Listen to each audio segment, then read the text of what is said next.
another art stream on this channel, and today we are doing yet again something new. As you can see, we have on screen right now a bit of a...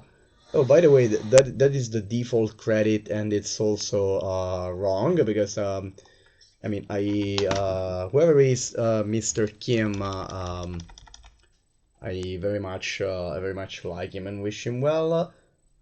Well, I mean, I very much like them and wish them well, but that's actually my drawing here. So, whoops. So, what are you're looking right now at the homebrewery page of the thing we're gonna be working on today, which is, as the title and video description say, we are gonna be basically making we're gonna be making this monster that you're seeing right here, this basically random thing that came out of me doodling basically, and try to get a bit of the hang back with the graphics, this particular graphics tablet, after like being away for almost the whole month. So I came up with I started with like drawing a dinosaur shape, and the moment I basically made the body up to just the neck, I had the neck attachment. I had still to make separate layers for the head, and at that point I just decided, what if instead of making like a normal or I mean a relatively normal head for this random dinosaur body I'm making, what if I instead take it into a different kind of direction? And that's what I did. That's what my sketch that they brought to. So I had this body here that you're seeing right now, and then this came up on top of that, and this gave me the idea to do what we are going to be doing on tonight's art stream, which is first of all remembering what was supposed to be on this layer. Okay, yeah, the actual head. Let's say this layer is gonna be called like that. Yeah, exactly. This is what our fella here looks like when it's normal. And we're not only gonna do some more sketches of him and start drawing a turnaround of the guy, or at least I mean a partial turnaround, and some other sketches of him, some other sketch of some details. We are also going to use the homebrewery here, which is this nice little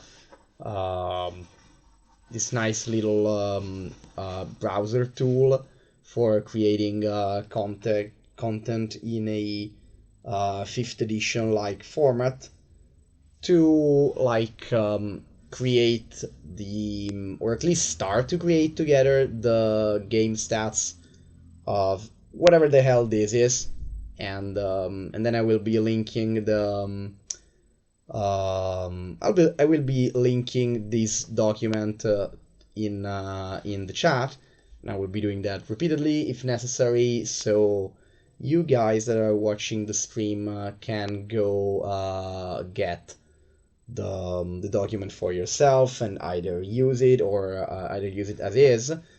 Even if I doubt we'll completely finish that tonight, and after I mean you can do that, or you can homebrew it more on your own. I mean that's gonna be that's gonna be available at least in whatever starting shape we get it after the end of this streaming session, which I'm gonna be starting. I'm gonna be going back to the sketching soon enough. I need to just check something before. Okay, so that should be in order. Yes, I also have some music in the background, which right now is entirely too loud. Which right now is entirely too loud. You can tell me about the volume as we go on. Oh, look, seems like Kilted there found the thing. Okay, so just 1 second more, and I'm actually going to get on the page. So, yeah, here we go. I mean, tonight we're a bit more on the doodling side anyway. We're gonna have... Whoa! Clip Studio, you should not be doing this. We're gonna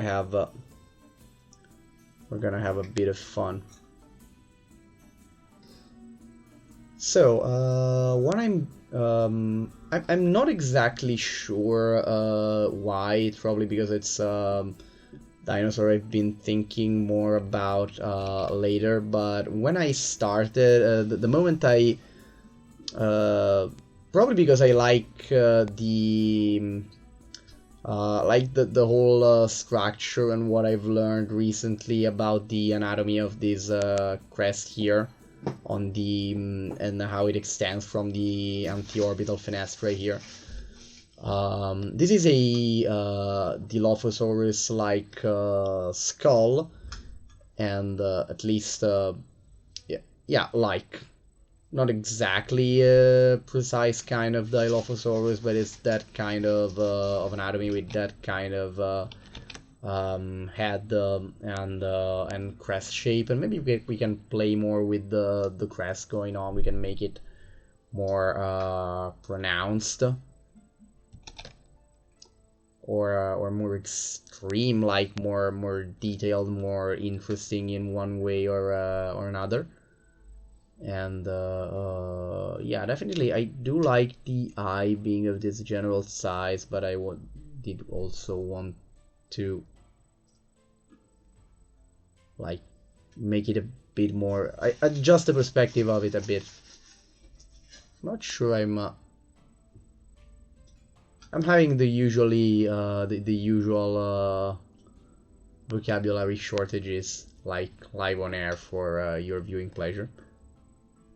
So okay, right now Eraser is entirely too big, so that's not a particular reason for which I decided that the base creature for whatever this monster is was going to be a Dilophosaurus. It just sort of happened that way. But by the way, as for the music right now, I'm using a fantasy instrumental compilation from Unwind Station on YouTube. Just gonna link that too in the chat. So whoever is online right now, I mean, of course, love to have you, and please say hi. It would be lovely to get to know who you are, and like being able to say hello to you as well. I'm sorry. Yes, of course. Oh fuck. Okay, something you should know about me is that I always catch colds like during the summer for some reason.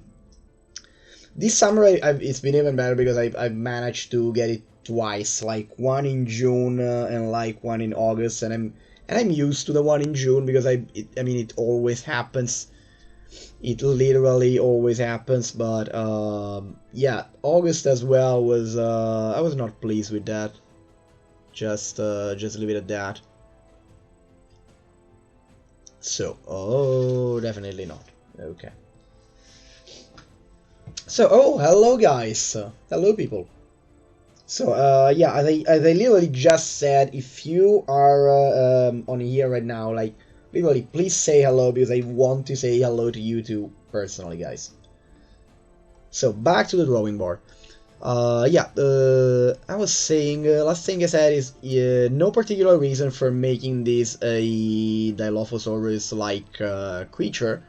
I just sort of like that shape. I wanted to play with the crest, but there is no particular reason for why what this creature is associated with a Dilophosaurus to me. Oh, I also remember that I wanted to do these attachments in a different way.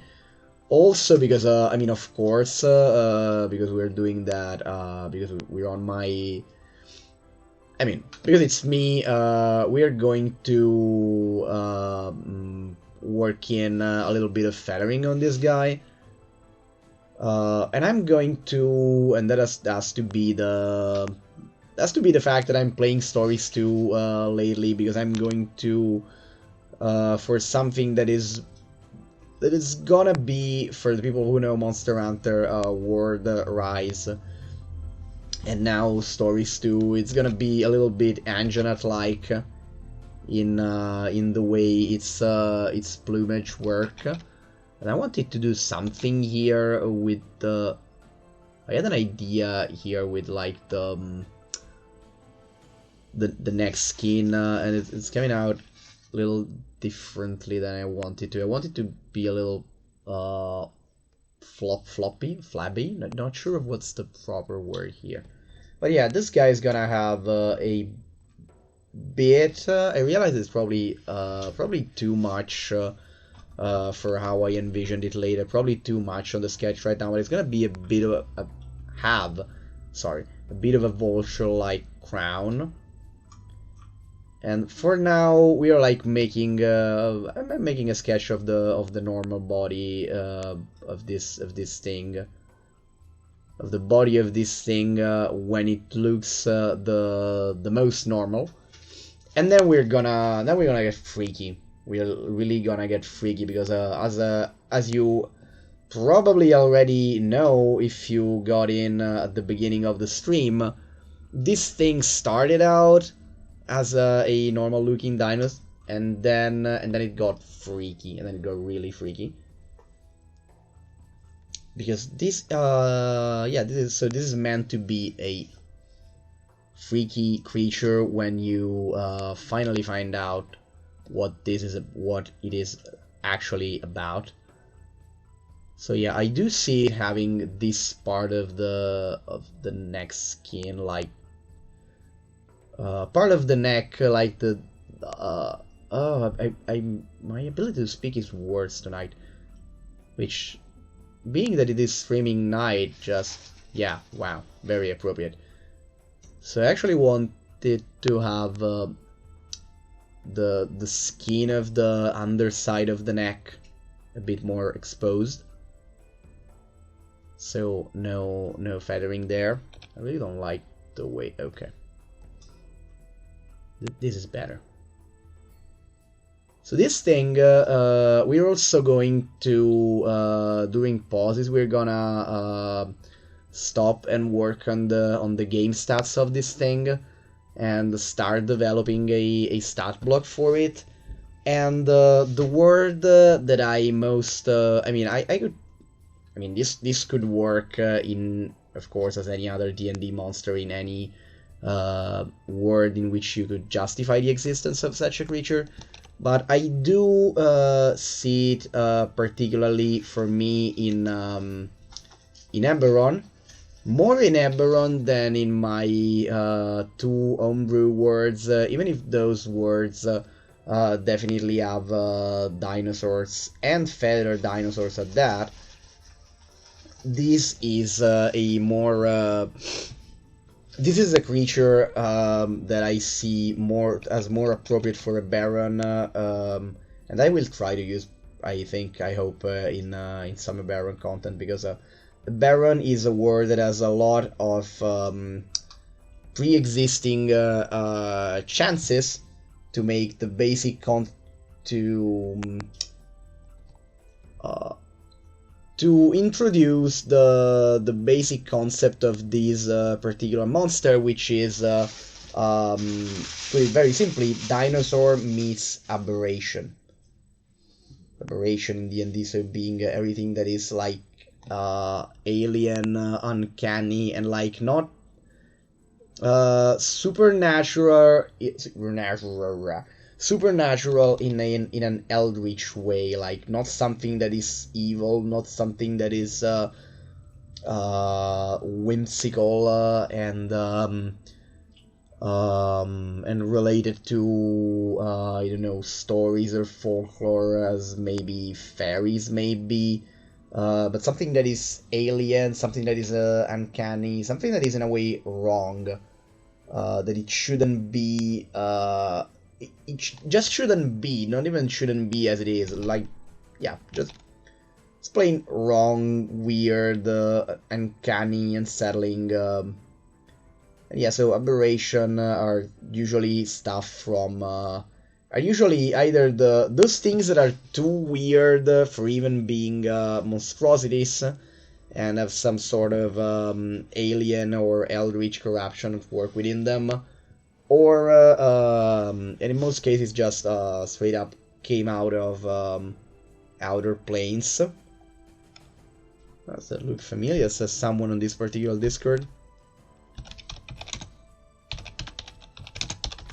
I'm sorry, coming up.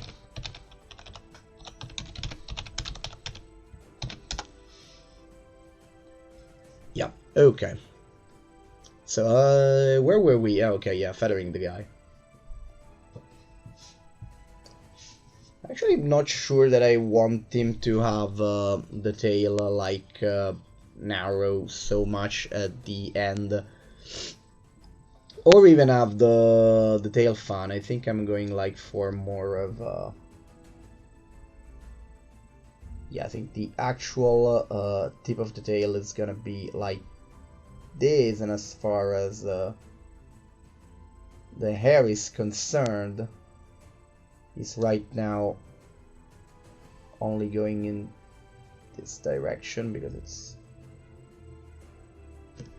yeah, it's more like dino fuzz or fluff of some kind, and these are not going to be pugnacious feathers in this case. It's almost gonna look yeah, they're downy feathers, almost hairy. I don't know if I want to make them longer eventually.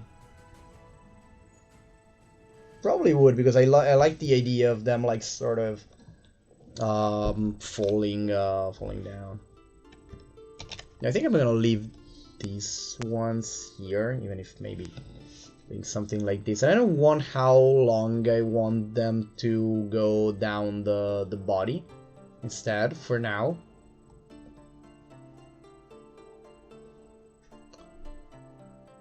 Then I also need to get to some detailing on the face, because even though it has to look like mostly normal when everything is in its proper place, you're gonna understand the meaning of this sentence in a bit. It does need to, like, even in its normal form, show some signs that something either is not right or is not going to be right. And we're gonna do that with the arm attachment mostly. Yeah, I'm really not sure of where I want the feathers to go to go down to. For example, I'm most likely sure that I don't want them to go down the entire length of the arm, even if they probably should like get at least to the wrist. But yeah, we can work on that.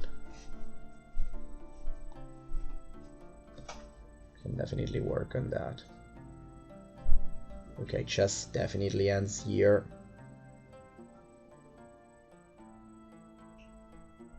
This is definitely pubis here. Underside of the tail. As for... okay, this probably is a bit too much, like the knee goes too much inwards. Probably this is like slightly better. Should be another line of feathers here, perhaps. And also, I don't know how much down the leg I want the feathers to go. So for now, I'm just modifying the attachment here. I'm just oops, I have like three this image is like in 3 places at once on the screen, so I have a bit of a confusing back and forth. Okay, so right now, let's go to where it starts being a bit free here.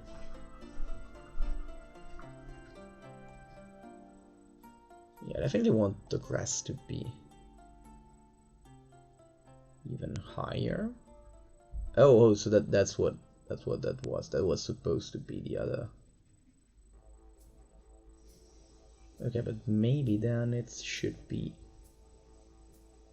here. Okay.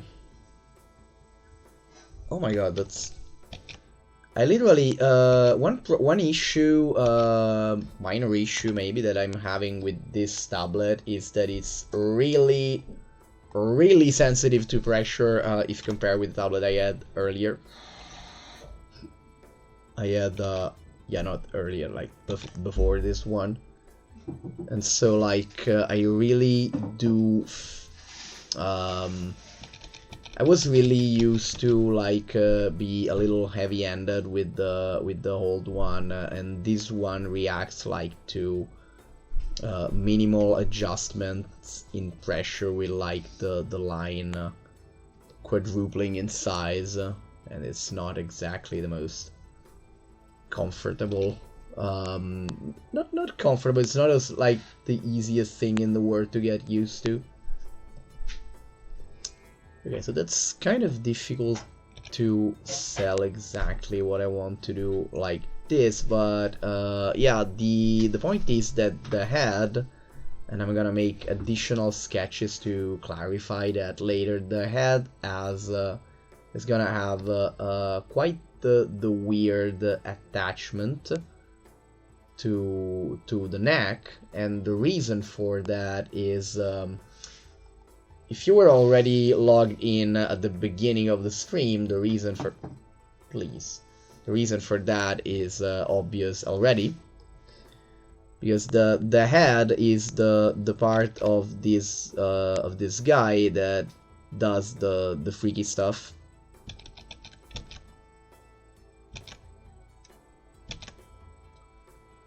So we're gonna get to what it does in a bit, but first I need to complete putting down this sort of... maybe should... oh yeah, definitely I should be doing this. Where exactly is... maybe they should even be bigger, honestly. Maybe they should be bigger, and there should be like a sort of fattier and weirder demarcation line between where these things that I'm working at right now and the head begins. Oops. Yeah, you see what I was telling you earlier about the whole pressure thing.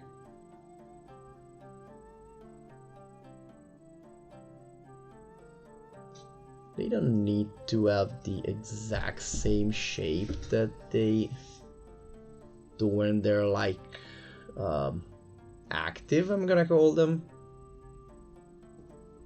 After all, we are still in the sketching phase. The exact details are gonna be determined as we build this guy.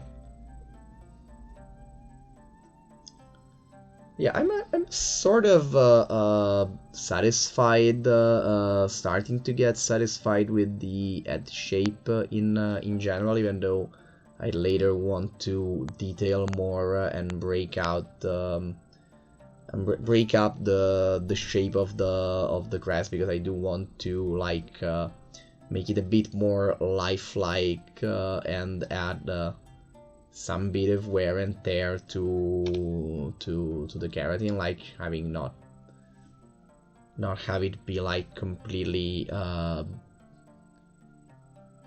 straight and perfect and unbroken, because even in a normal dinosaur, in a non-aberrant animal, a structure like this, especially if it is a predator, is going to have some marks, what's the word I'm looking for here? It's not going to be all straight and perfect. It's gonna be broken up. It's gonna have wear and tear, just like, let's say it like that.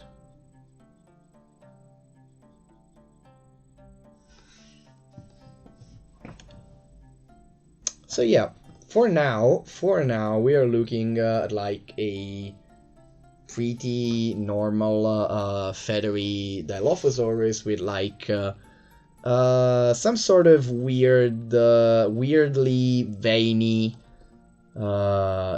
weirdly veiny neck with some particularly some maybe nasty looking veins, and one in particular. Okay, I'm just making this bigger, you know what, and some particularly looking vein with one in particular that's like weirdly interacting with its cheek. Yeah, this definitely should go all the way here. I'm definitely going to need to adjust. You know what? I could do it like just. I can do it like right now, honestly.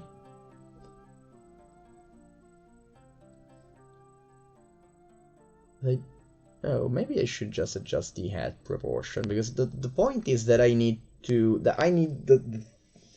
the attachment of the head to the neck to be to seem to be visibly and bizarrely bulkier than it might be expected for it to be. That would be on purpose,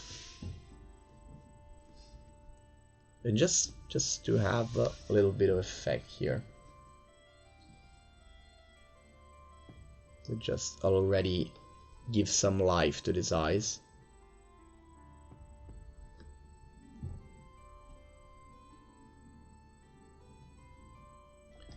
Even though this is definitely not the liveliest of creature. I'm picturing, I mean, I'd want to probably alter it, so if we come up with better color schemes, I'm all for that, because right now I'm picturing all of these dinosaurs as being very dark, like dark grays, black feathers, stuff like that. I'm even sort of undecided on the extent of the plumage itself on the head. It's probably not going to be a whole lot. Like ooh, too much. plan is to like maybe have some scattered some like filamentous feather in some parts of the forehead. I mean stuff like that at most. A little bit of an overbite in this case. I think I mean I'm going for a monstrous creature anyway, so I'm fine with going for the overbite instead of speculating on the probability which I mean there is of this creature having lips in one way or another. Also the ear is probably going to be around here as well. I need to manage this flap of skin here.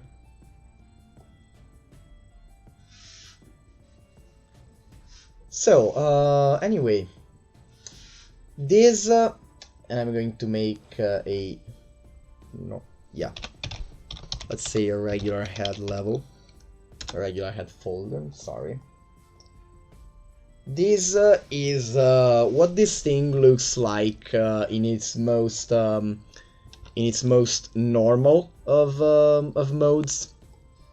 Let's say when it looks like just a scrawny and maybe a bit messed up Dilophosaurus-like dinosaur with some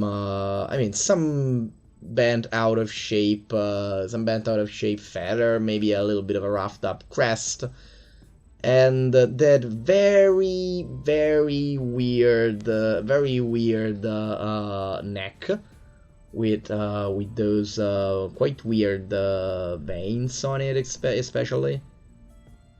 And yeah, even at this stage, it does not like maybe look exactly like the friendliest of creature you could meet, but it's not like it's also not particularly scary or nightmarish.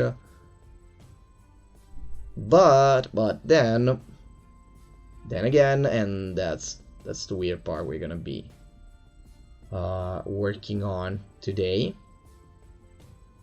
and probably studying up too. It's that, as I said, this is what it looks like at its most normal, and that's what it looks like at its most normal. And then there is how it looks like when let me add like a little bit of color here. There's something else that I want to show. Whoa, that's definitely too much. That is entirely too much. Yeah, so as I said, maybe we can come up with a better, with a more compelling color scheme for it as we go on, because right now, like by default, I'm imagining this creature as being generally quite dark anyway.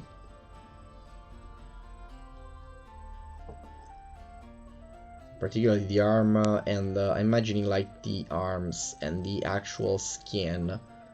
Even though I'm probably gonna change that like straight away. In fact, maybe the neck and underbelly should even be. Oh, I didn't think about that earlier. You know what? Just screw it. I'm going hard on the vulture motif right now. Okay, maybe not this light, perhaps.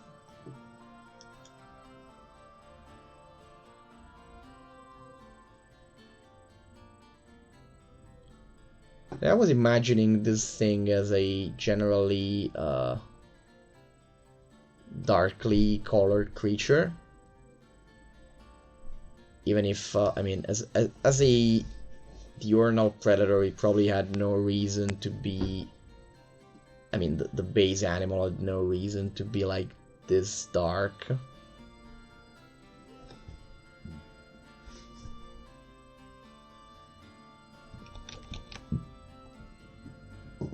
But we'll come to conclusions about that. I was just now giving some random coloration bits. And some parts are definitely gonna change, like all of the head colors are. We're gonna find a better solution. I definitely need some of these parts to be even darker. Or maybe not. Or maybe not. Maybe I should immediately show there's something wrong here. Or maybe I should give some more color than I thought of. I previously thought of to this part. Yeah, that's maybe too much. I'm going too much into the Anjanet-like direction. So yeah, this is like, as I said, for now I think the third time, so I should start saying something different. This is like the creature at its most normal.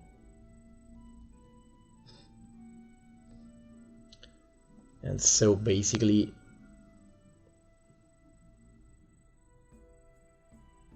yeah, this creature at its most normal, let's say.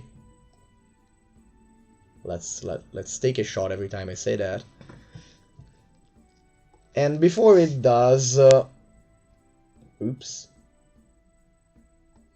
it's like the snow. Okay, that's better.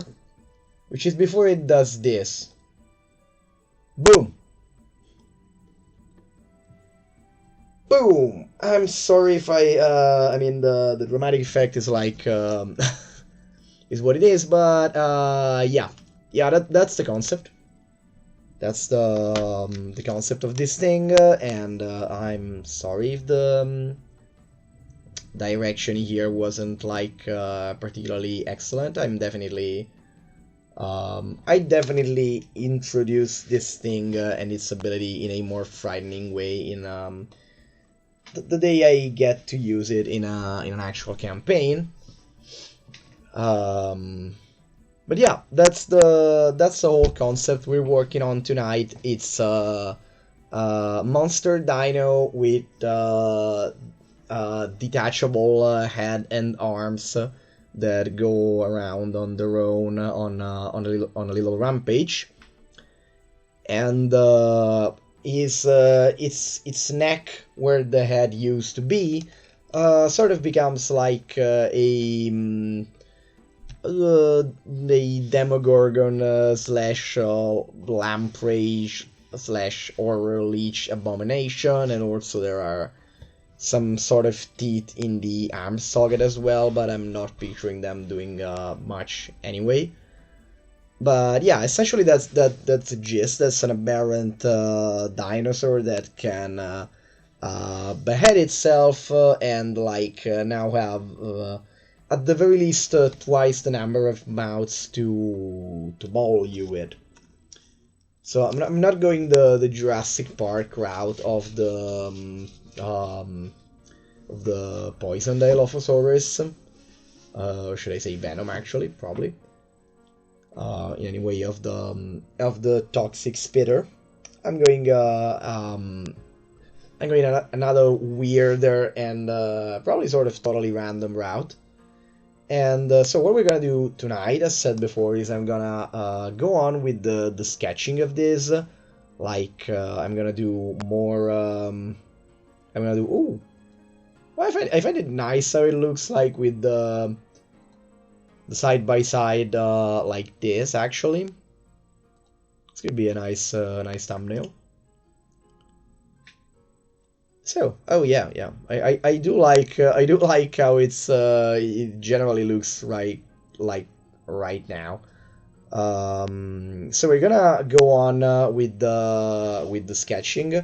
I'm gonna move all of this block to the side and do more work on the thing on the color scheme. I'm gonna show you I'm gonna like define better the way this thing is attached with the head and the neck, and how I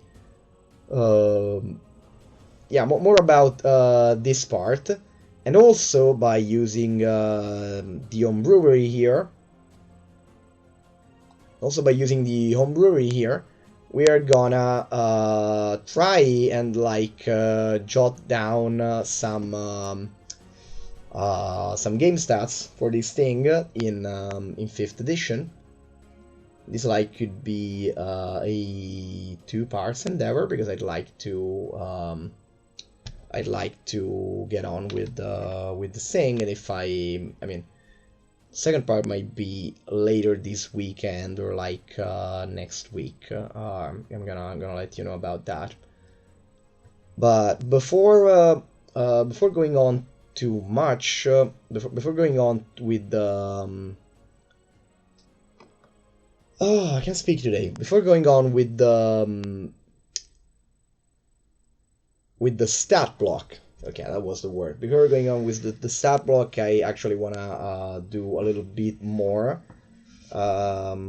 sketching of the thing. I in particular want to like have a little turnaround like scheme that I can use to test a couple stuff and like the exact proportions of this thing.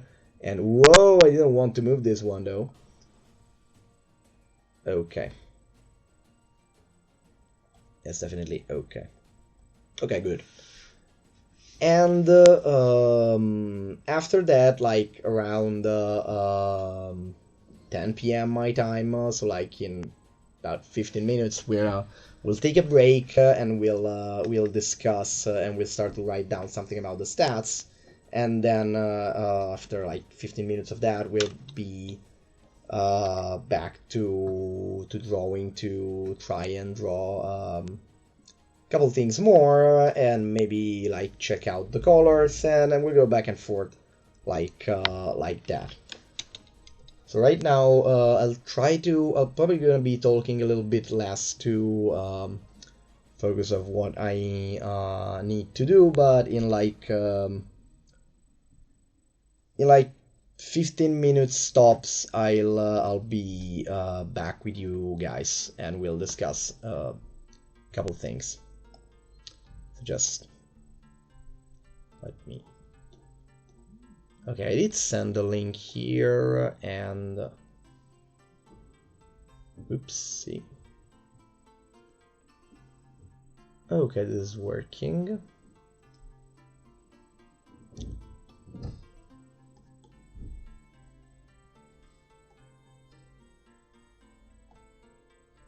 Okay, I hope the notifications from WhatsApp like don't make too much noise.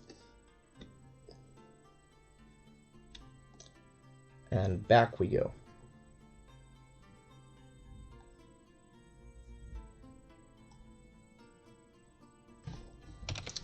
Making a sketch folder.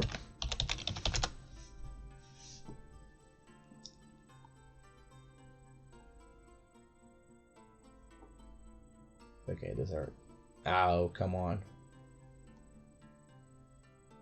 Fantastic.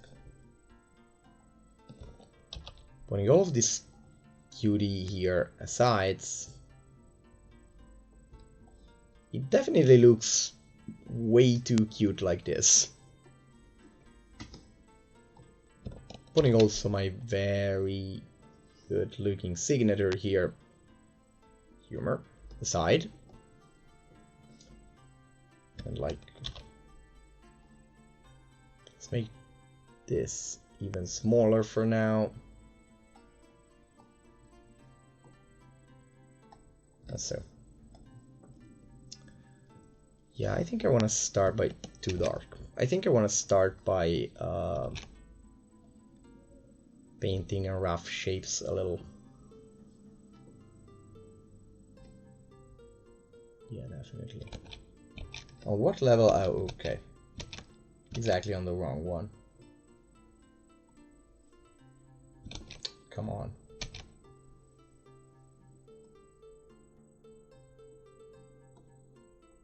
Please, why do you make me do this? Okay, thank you.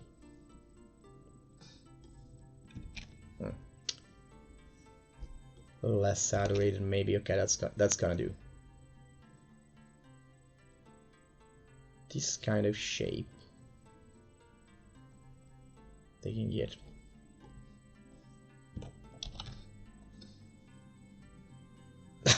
Not really useful. Definitely not. I was planning to using that because it was almost a side view, but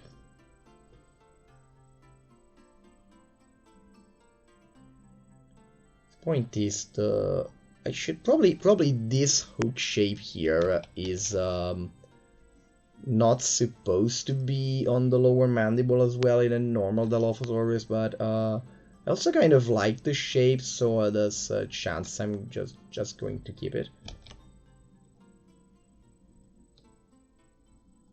Just like, oh, okay. I wasn't using a brush anymore. So like here we have the head.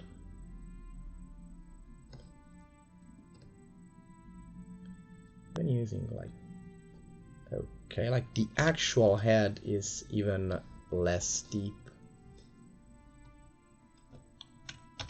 I do need Dodo. So as I was saying, I see this creature in a Baron, because a Baron has really no shortage of aberration and of dinosaurs, and as such of ways in which aberrations can interact with dinosaurs,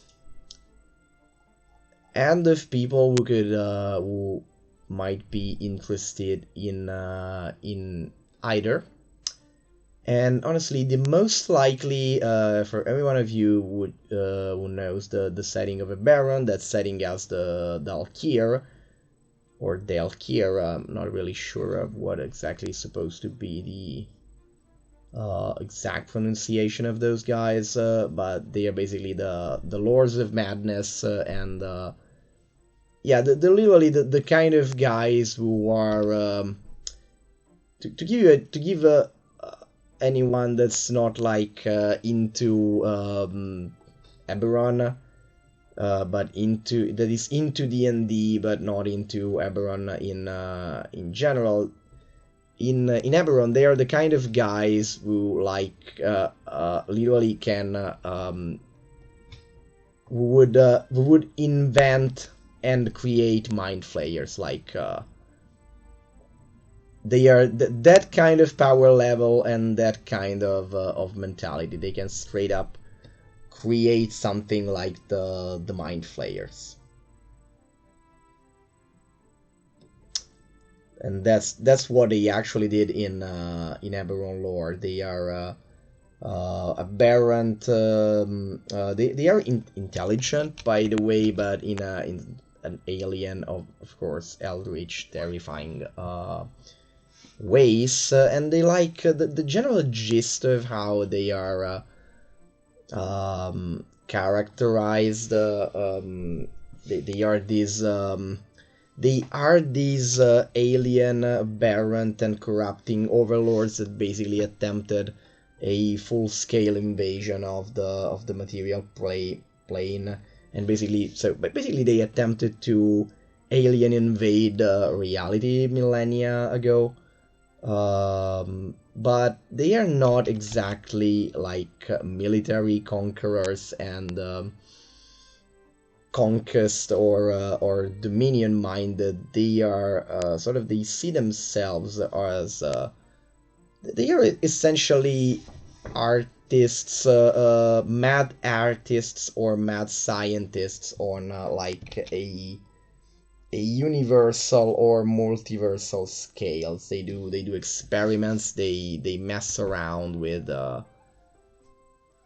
I'm really getting the proportions off. They do experiments. They mess around with beings. And I was thinking that maybe I can do the, yeah, I can do the general shape and adjust the proportion and then adjust the shape and then go on with that.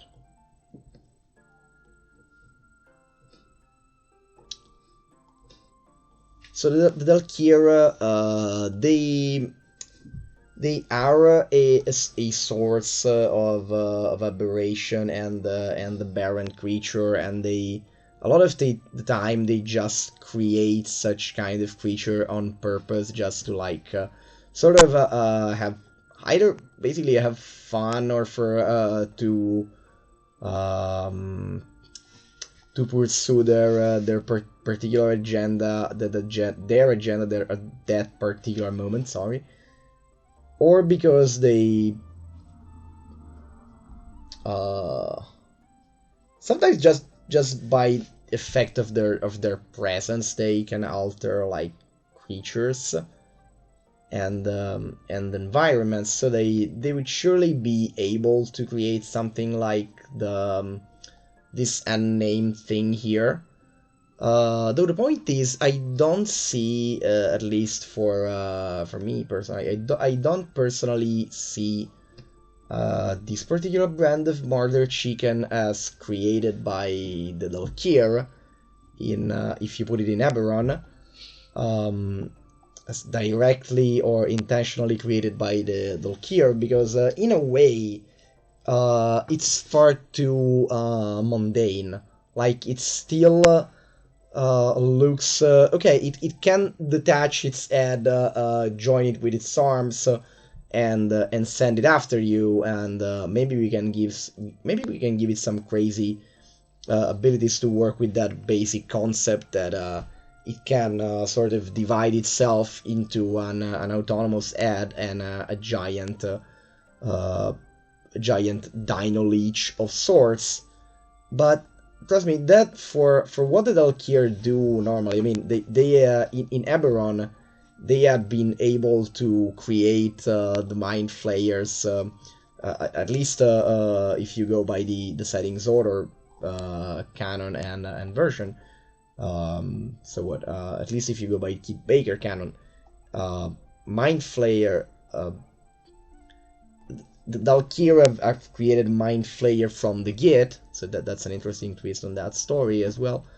They have created like insane looking things from the goblins and hobgoblins, which dominated the let's call it the main continent of Corvair when they tried to invade reality. Like the stuff directly Belishira, which is the Dalkir, like it's kind of obsessed with stuff that has to do with sight and eyes, is presumed to have I mean, it's not presumed, it basically it created beholders and like sees through their eyes.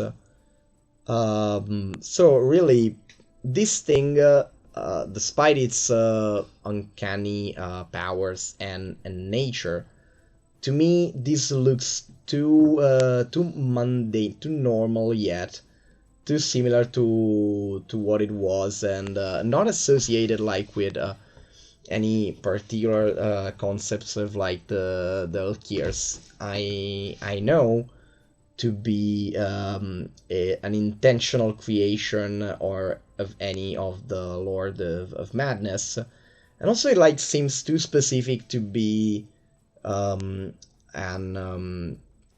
accidental creation, like to be simply a dinosaur that naturally lived in some part of the material plane, that it's like near the prison of one of the Dalkir, and it's in the underworld, in Eberron's underworld of Kyber, and exposed to their influence. I definitely want to make the legs on another layer. I definitely want to, let's see. I want this thing to have a big head, honestly.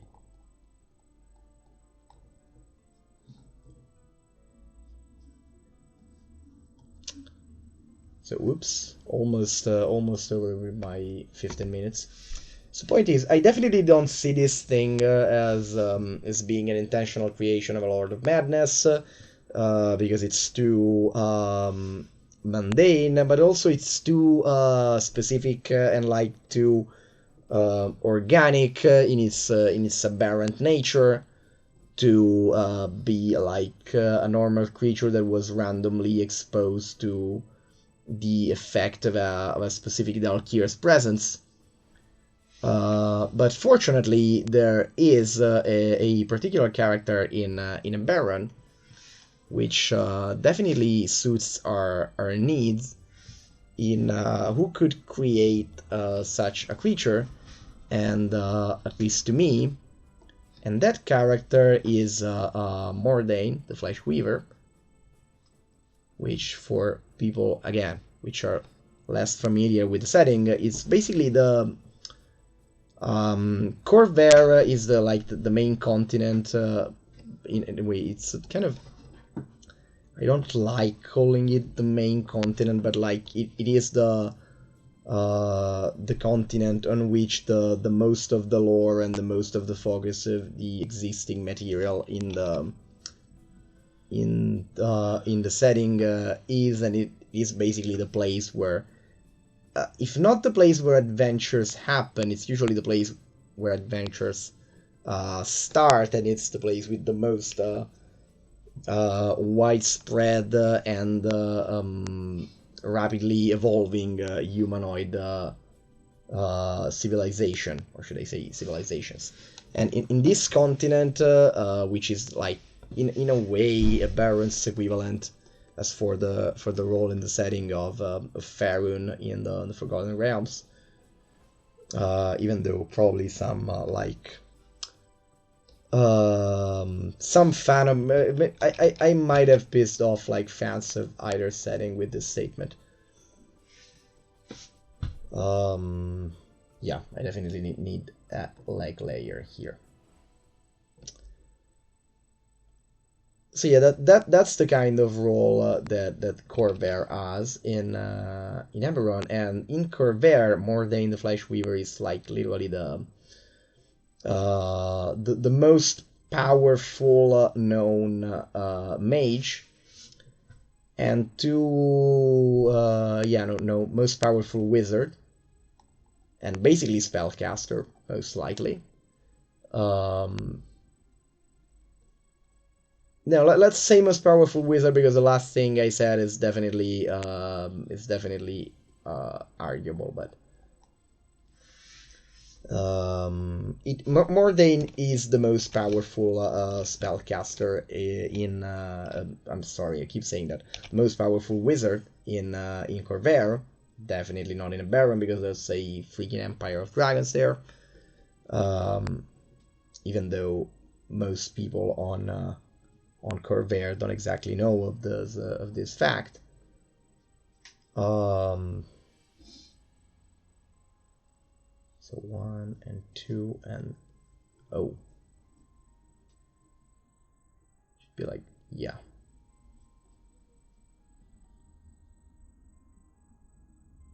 Should be like, because I can definitely adjust the proportion of this thing later. Okay, what was I saying? Oh yeah, right. Most powerful wizard in Eberron, but he's also a mutant, presumably immortal mad scientist, which has been corrupted and made very much not sane by using the aforementioned Elkir magic. So, like basically by what the author himself of the setting says, like Mordain is the perfect mad scientist villain or character, an NPC if you wanna run like Monster of the Week style stuff. And I'm really I made 2 mistakes. Yep, definitely. Okay, right layer now. And it's like the de facto like perfect explanation for why do we have some new weird monster appear or bizarre magical shenanigan take place. It could be just simply Mordane's experiment. And a creature like this, which is kind of very weird, but also very focused in its complete madness, is like very much to me a creature that could be in Mordane's lane to make. So let me check for a second, because I'm looking at some proportions here. I do like this. Oh, this is the Papa model of the Dilophosaurus here. I'm about to have another. Okay, I can make it.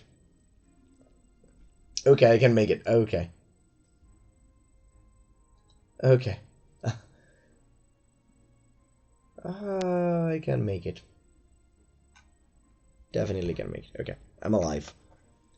So I needed to have like some Dilophosaurus reference of like its actual proportion, and the actual one has skinnier, thinner limbs that I'm making it how to have since some reconstruction, and also taller, definitely less bent than I'm making them. So yeah, adjusting that at once.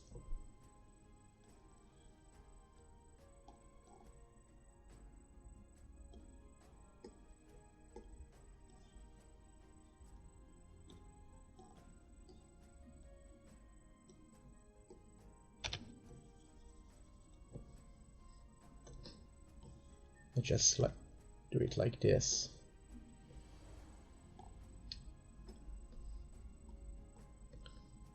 Oops, laid on the writing part, but I want to, like, at the very least put in proper legs to this thing before.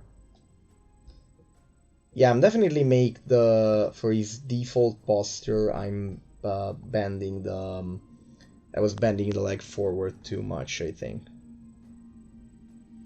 Even though, yeah, I didn't even know. Oh, that's a bulky one. Probably let you see some of my references going on.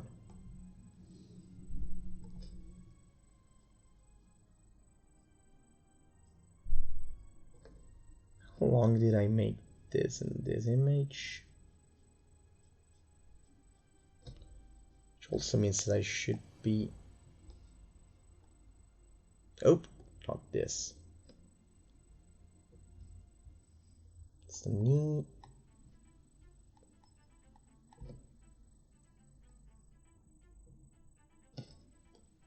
Ankle right here.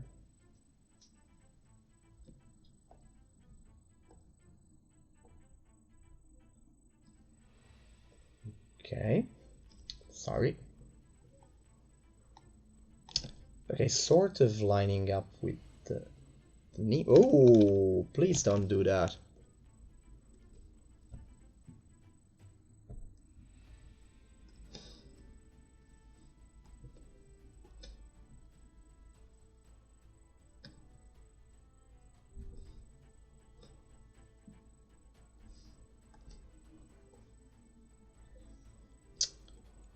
Please don't do that.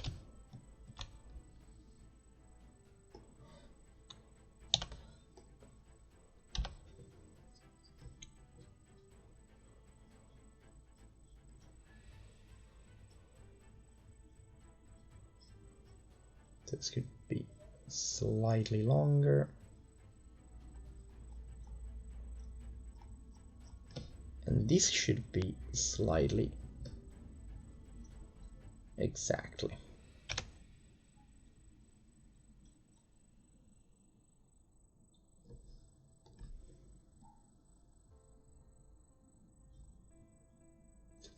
Find the opposing curves.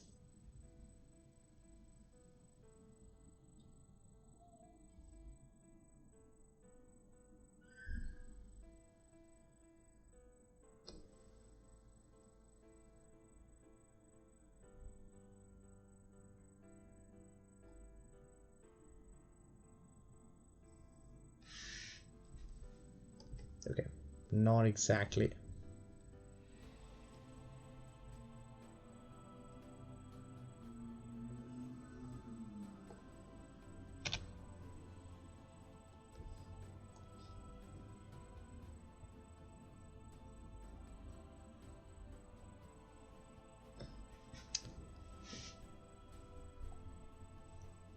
Definitely want the feet to be a bit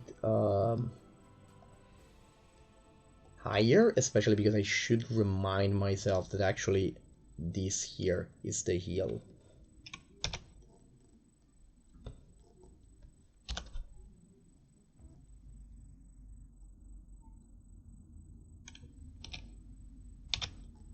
Oops. Wrong button. Literally the wrong button. By the way, means that this is the ankle.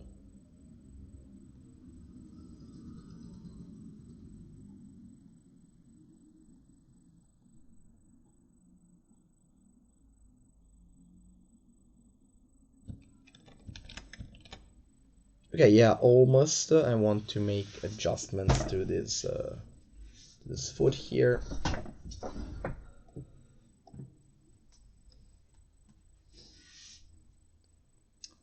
Yeah, some of the other proportions like don't need to be super exact, especially with the for the kind of look we're going in. And after all, this is a creature that has been tampered with in a way. I mean, in a lot of way. Have you seen like its head literally flies off? So yeah, but one thing I'm definitely going to adjust here is it's gonna be, oh no, wait. Oops. Yeah, this opacity back to normal. I'm taking the right gray.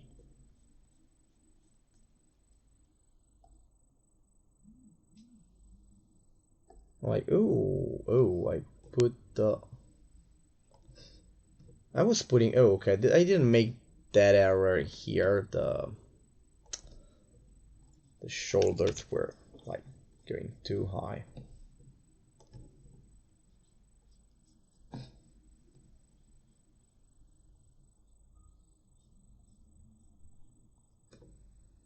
The tail was getting probably too, yeah, okay, no, wait, the tail is short here, but I kind of wanted to have it that way on purpose, even though I perhaps want it a little bit longer.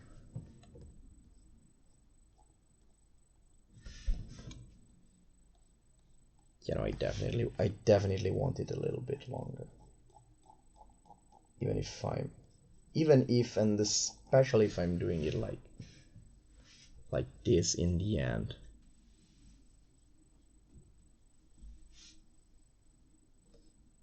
So which was the shape here?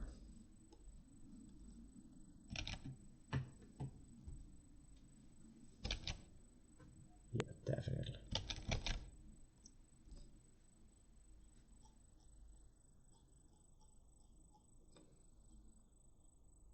Shoulder attachment basically goes here, which means this is gonna be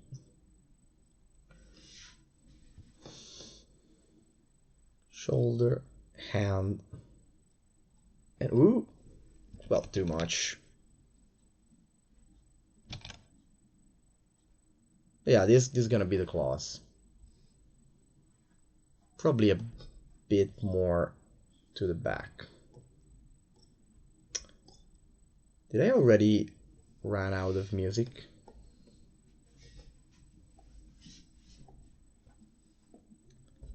Whoops.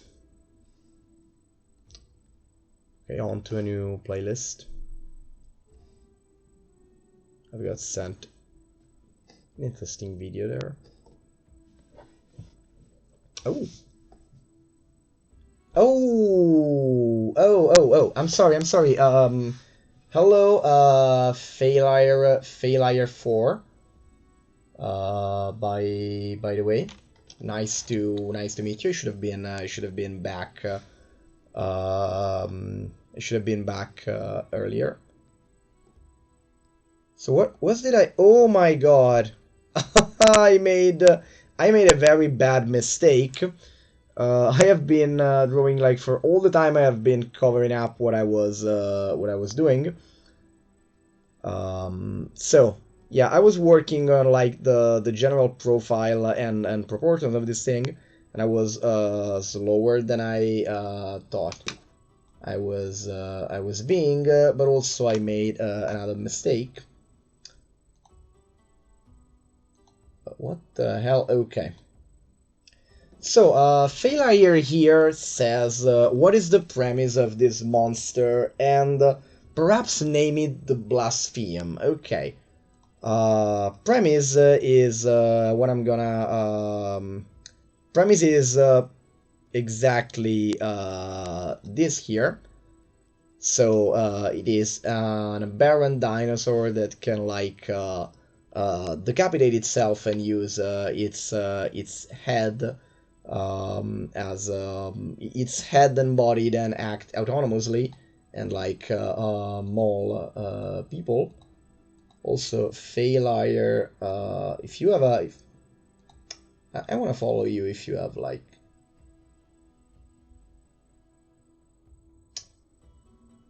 Okay.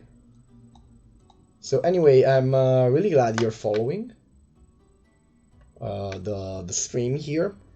And yeah, so it is an aberrant dinosaur which with this the detachable autonomous head, and I was picturing it as part of the official setting of aberrant, and of the Dungeons and Dragons settings, Dungeons and Dragons setting of Eberron, as specifically an aberration created by the super powerful mage and mad scientist character of Mordain, pretty much as an experiment of maybe the first in line of a series of Mordain. You see, Mordain is very much is called the Flesh Weaver for a reason. Is very much into body modifications, like and doing weird things with people and creature, and like putting together or separating pieces of creatures and people in ways they shouldn't have been. If I recall correctly, on Keith Baker's site, there is on the article about Mordain the Flesh Weaver, it speaks about, like, it speaks about a couple of people that went into the forest that contains Blackroot, Mordain's fortress, to hunt for lycanthropes during the Silver Crusade in Aberon, and they, like, I think they found one of them. They were found, like, all dead, and one of them was, like, the surviving one was, like, sort of forcibly fused to the lycanthrope in question in some horrific way, if I recall correctly. And so yeah, I thought that this monster would really work in Eberron as a creation of this guy. As basically, I see it as an experiment and like maybe the first of a coming line of monsters that are made by experimenting on the concept of detaching and reattaching parts of the same creature. So your suggestion of naming it the blaspheme, it doesn't really work with this idea of the monster, simply because there's nothing, at the very least, intentionally or specifically blasphemous about its creation. But if you're still here, and if you're still hearing me right now, I'd love to have your reasoning of why have you gotten to that name, and also how could that name inform the nature of this monster in your games and in your world if you're dungeon master or a world builder as well. Like what would you do with this thing? So right now I'm at the part in which I should do some writing and some brainstorming and some working on the concept of this thing. And yeah, right now we're gonna go on to the home brewery and do exactly that. And maybe I should like remind myself to check OBS like more often. Whoa my gosh. If I want to do that. Whoops, I'm sorry, I cut off the music by mistake. That wasn't what I... Exactly. That wasn't what I wanted to do, and I'm remedying to the error right now. Apparently I'm not remedying to the error right now. Apparently I just... Google Chrome just went mad for a second. Maybe if I... Dude, what are you doing? What are you even doing? Okay, that's better. That's very much better. So, we were saying, Chrome? Why does it try to... why do I have all of the issues?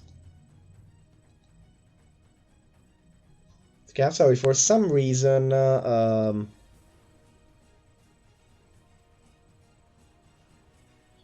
Chrome is like opting up. Oh my gosh. There was dropping frames left and right. Because apparently the encoder is overloaded or something. Okay, wait. Let's do this. Oh, that's the reason.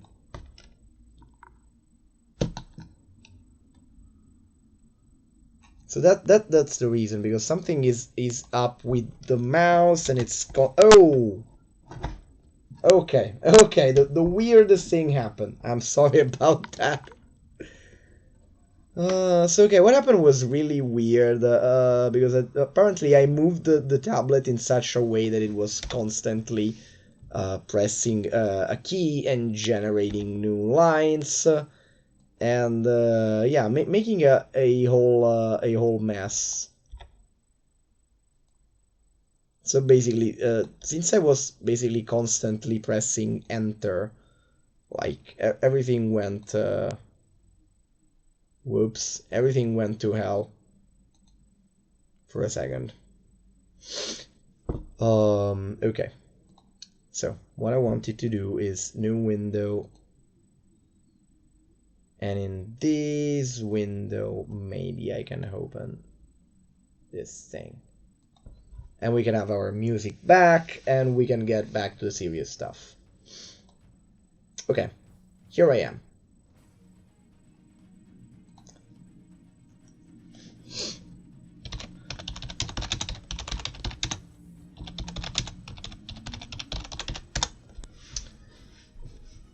Okay, let's. I'm gonna be putting in here what I already know or hypothesize about the monster. And in the meantime, I'm gonna chat about that with you guys. Let's see.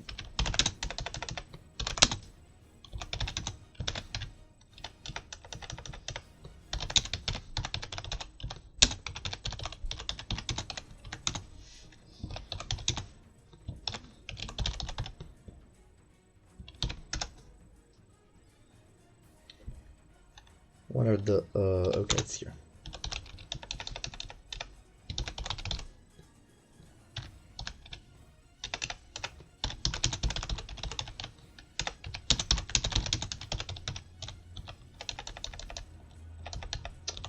Gonna be writing in a very loose format. Possible origins. What did I even? What language did I even speak right now?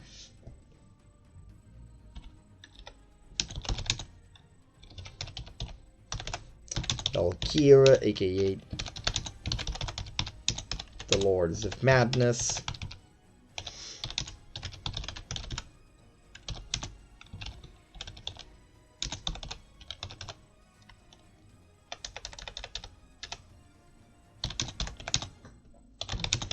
Or the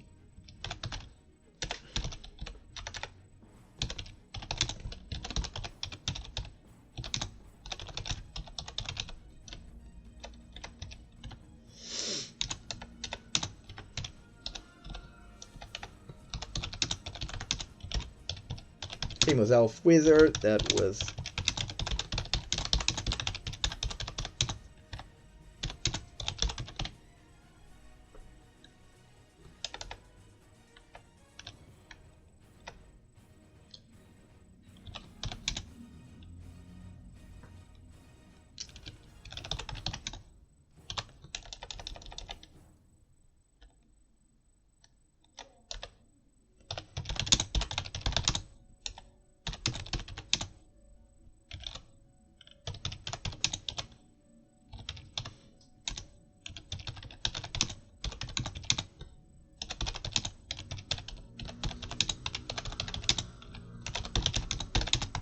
double the monarchy staff than it should have and now resides in the Living Tower of Blackroot. Is it Blackroot or Darkroot? I think it's Blackroot.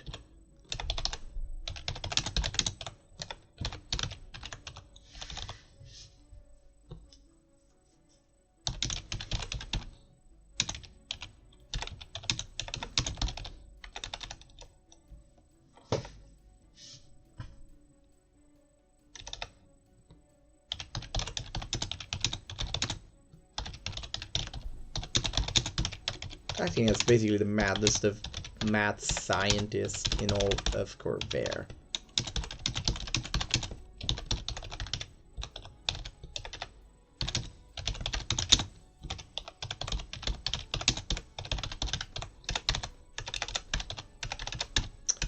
With a particular penchant for body manipulation.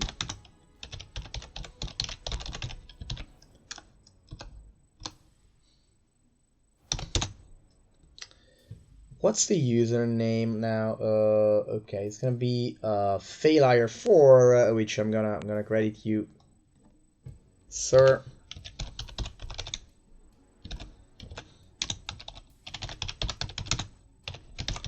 I'm very sorry for not seeing your comment earlier, by the way.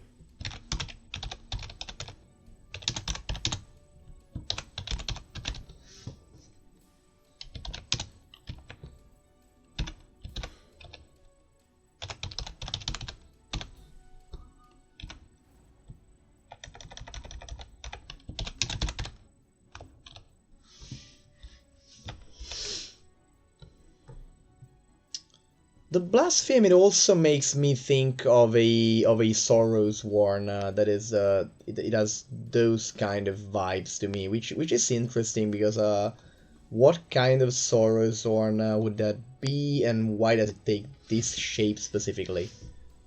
That would be that'd be interesting to know.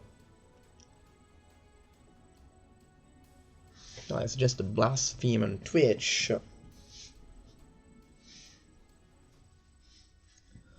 Not sure. Really not sure about that.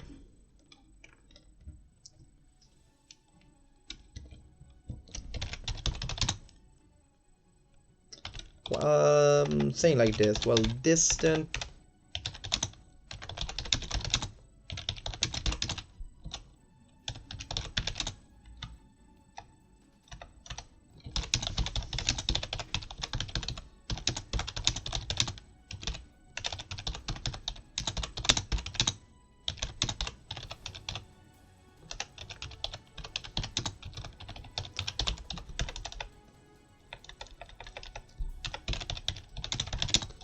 So this basic idea makes me wonder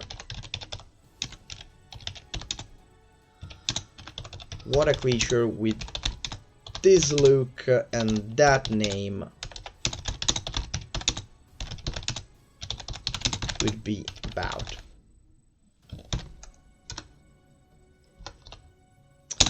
Other ideas that we have and things that we know about the creature.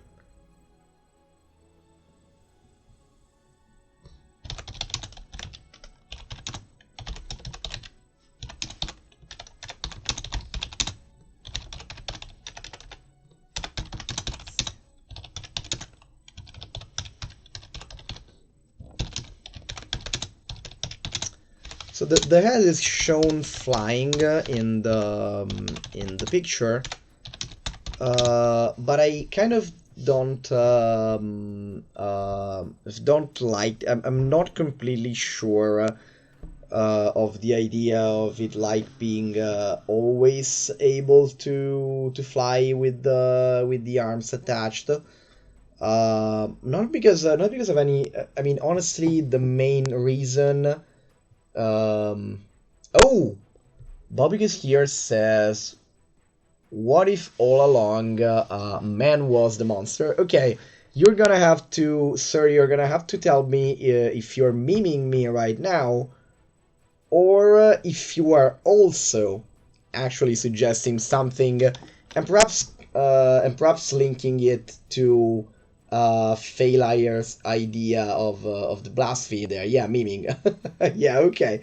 But I mean, I could be fine with that idea, Bob, because if you give me a convincing or even like just funny enough story of what has to happen to a regular dude to end up like this, like a Dilophosaurus that can lob its head around and yeah, split into. Okay, this is basically the nightmare version of if anyone has seen Scrubs of like Doctor Flying Head, that particular fantasy of John Dorian. So I mean, if you it's that concept. If you can tell me how a person becomes this, I could consider that as an actual alternative origin, even if it's just memeing. If the meme is funny enough, I'll actually think of that. Also, yeah, okay. So, by the way, what was I? Okay, what was I saying? The fact is, point is, I really don't want. No, it's not that I don't want the head to fly all the time for some sort of like balancing reason or anything like that. It's that honestly, I like the idea of. I like the idea of the head flying around. I like the idea of the head like sort of using the. I wanted to have it do something more with the arms, because I like the idea of the arms being attached to the head. I like the idea of the head flying.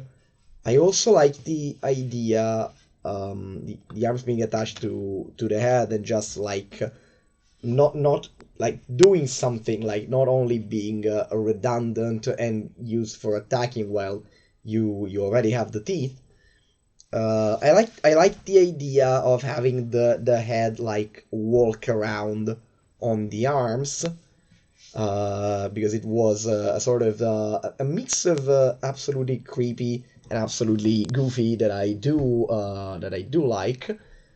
And yeah, for that reason, I'm erring on the side of saying that the head can fly after being detached, but it cannot fly indefinitely. Like it can fly in combat rounds. That would be like maybe like a couple rounds before it has to, or maybe it can fly for like.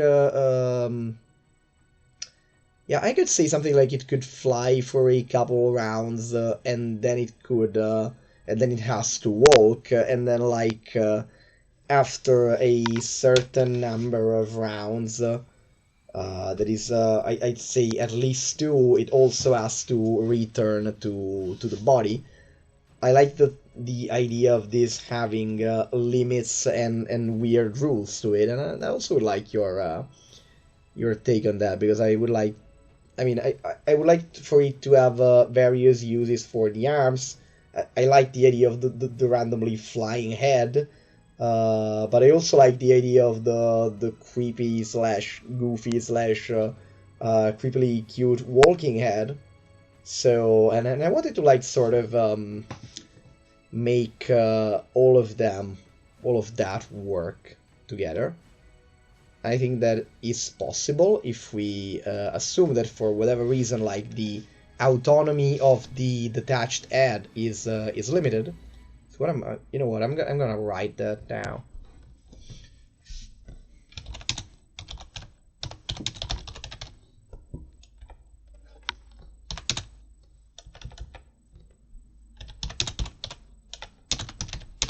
I think it can do that.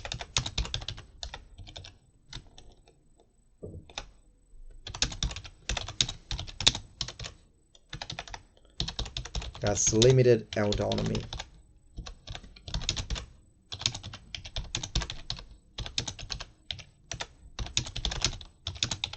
Short time after detaching.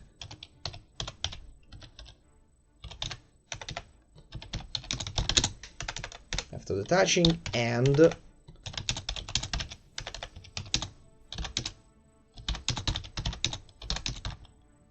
now the fun thing is what could happen, what happens either to the head or to the body if they don't reunite, because it could just simply die or start suffering some kind of consequences. But if we can come up with something funny, that'd be nice. That would be interesting too.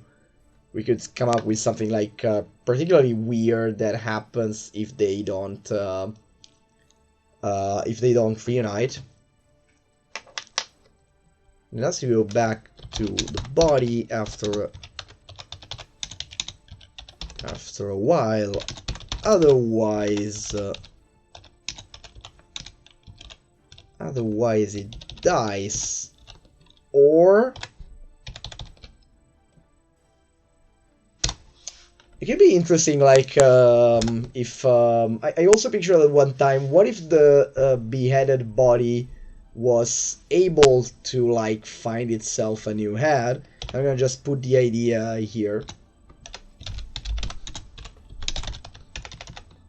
and maybe it can do it like temporarily, like if it kills a creature, it can steal their head and like use their head and gain some abilities or memory, or even just like autonomous vision from the new head for as long as it waits for the actual head, to the proper head, to get back, and then it like eats the head that it had stolen, and it reunites. I'm just gonna use this as a very rough notebook and put in like rough notes. What if the body could head snatch?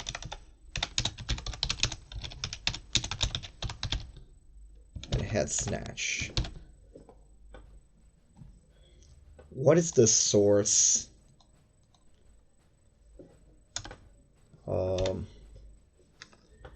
And also how does it work? Because I was thinking that like the way they can stay connected and the way this organism might actually work is if this is a body that is like either infected or fused to some sort of other organism that acts as a hive mind and controls both the head and the body.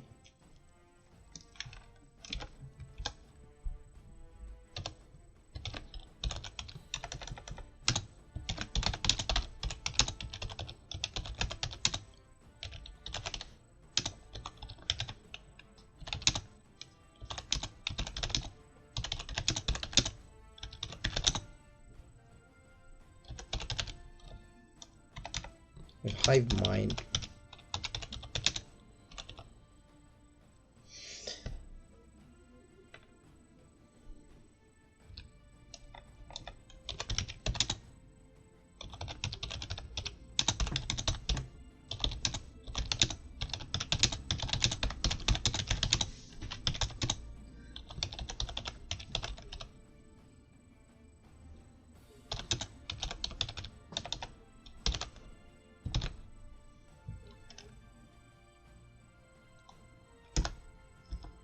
So let's put this here.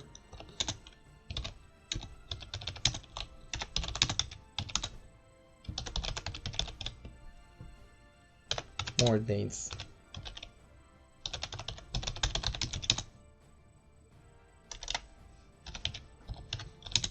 Maybe.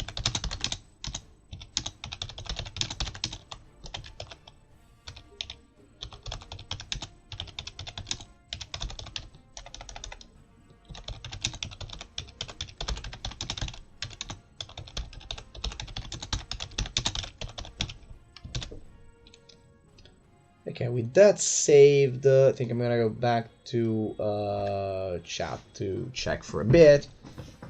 And then, you know what, at this point, we've dropped some ideas down, and it's 10:41. I'm gonna actually remember to hide the stat block for now, and I'm gonna get back to adjusting the proportions here.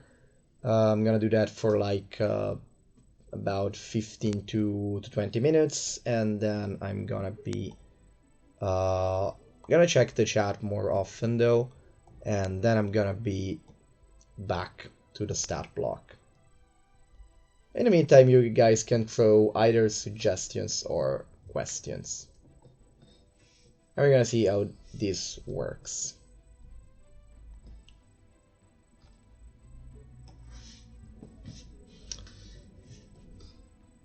I was thinking that perhaps, especially considering the proportion that I had given earlier, this hand is maybe a tad too long, but also, I mean, it has to like...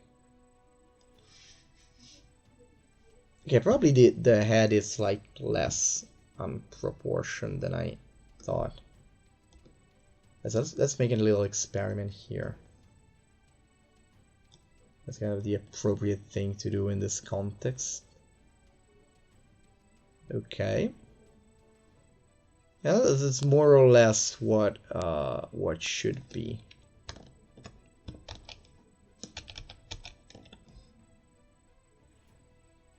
So now wait a second. What I wanted to know is the proportion. Like, okay, I need to get it more or less to the size of here, and then I need to see how it does relate. Oh, okay. Okay, good.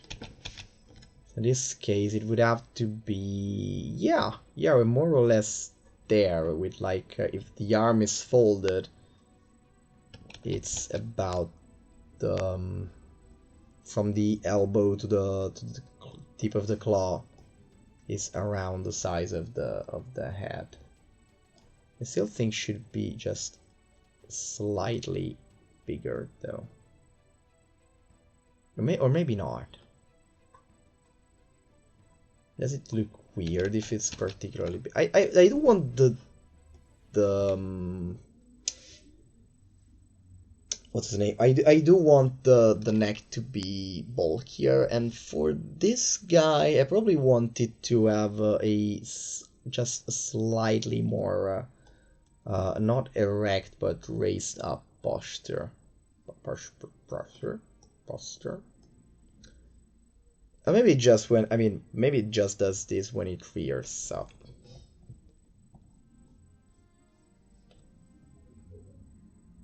Not sure, honestly. No,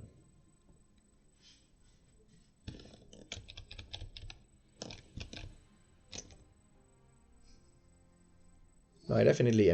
Base form is fine like this. Form is fine like this, and you could have like I am becoming kind of keen on the forehead hair, put in like this.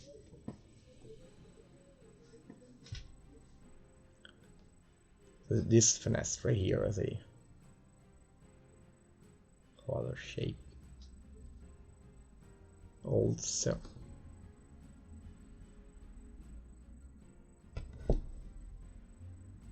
really love. I'm basing a lot of the look of this thing on at least in the inspiration I'm taking, the suggestions I'm working on Brian Ang's work on the Dilophosaurus.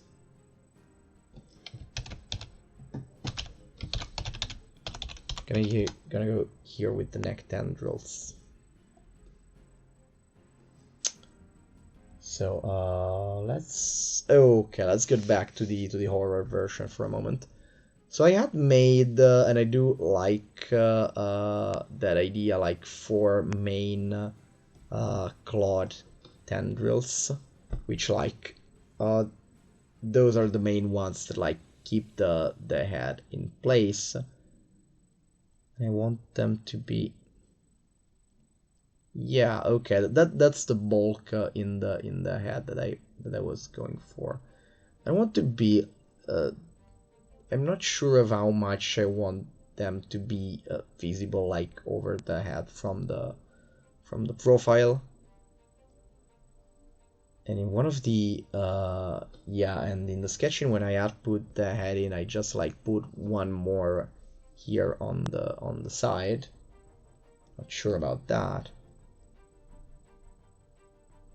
I want like to have this general feeling of like tubes that make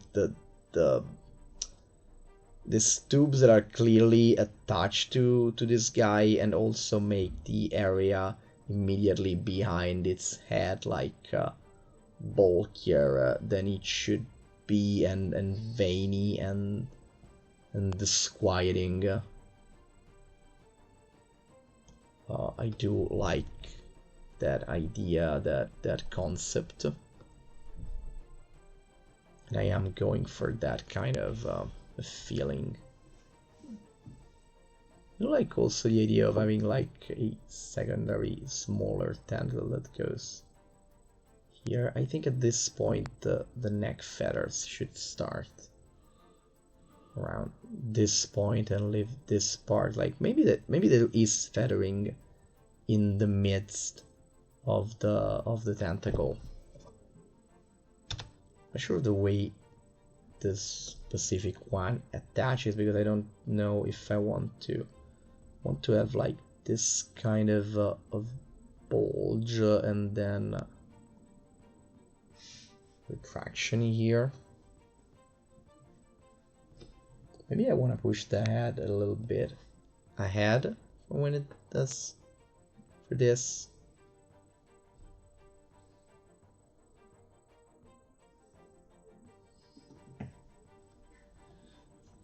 Okay, it is. I was worrying that the head might not be big enough, but this is a big ass head.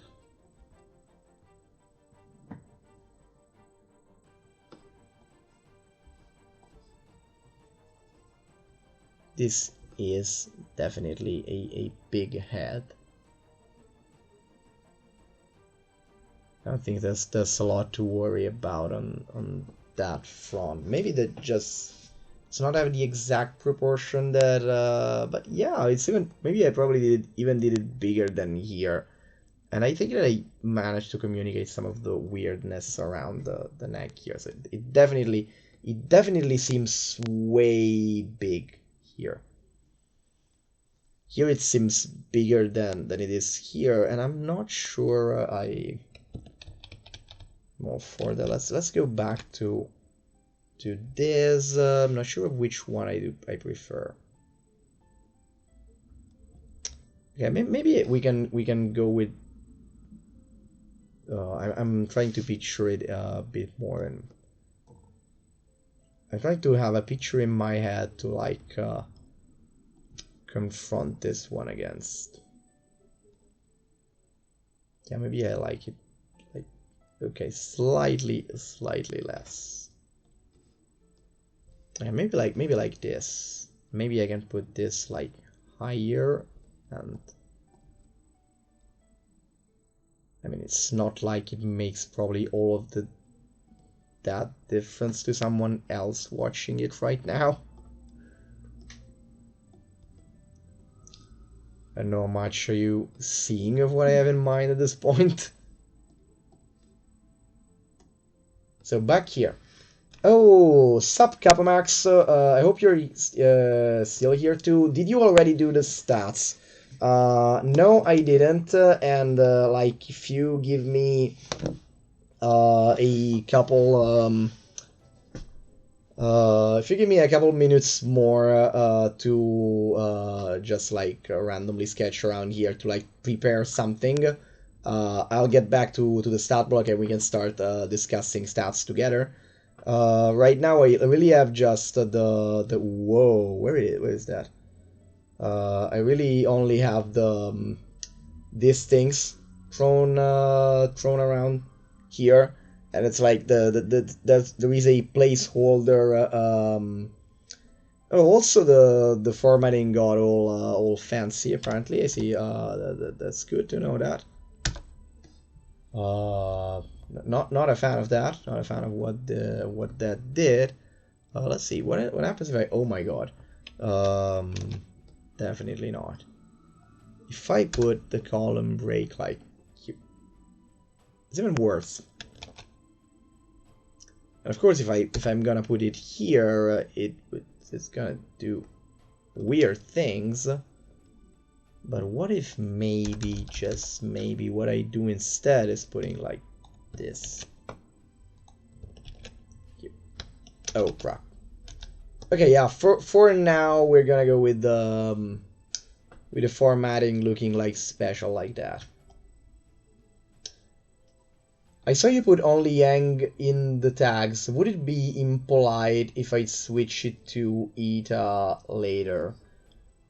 I don't know, because point is I'm not speaking in Italian right now. You can let's say I can put it there as well, but I don't know how many. I really don't find the tag. So if you can, I mean, if you can add Italian instead of switching it, that could be nice.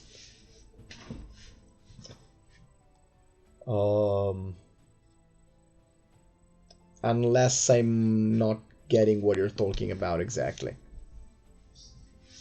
So anyway, just give me a second and I'll be back for the stats talking. But yeah, the point, the ideas that I already have for the stats, as I was discussing earlier, it's oh. I'm not gonna try to do like precise stuff on stream, because we already know that's like not my thing. The ideas that I already had on the stats, I don't see this monster like one of these by itself as an incredibly high CR creature. Like the most, at least for me, but it's also because of the fact that I usually run 5th edition around like the low end of tier 2, so basically around level 5 to 7. So just so someone joins they can follow, it's no problem for me to stick to English. Oh, I mean, if we can, I mean, I don't know, if you can add the tag, definitely. So what we were talking about, okay, point is, I don't see, and I'm hiding it here, I mean, maybe if you have different ideas about that, we can definitely discuss that.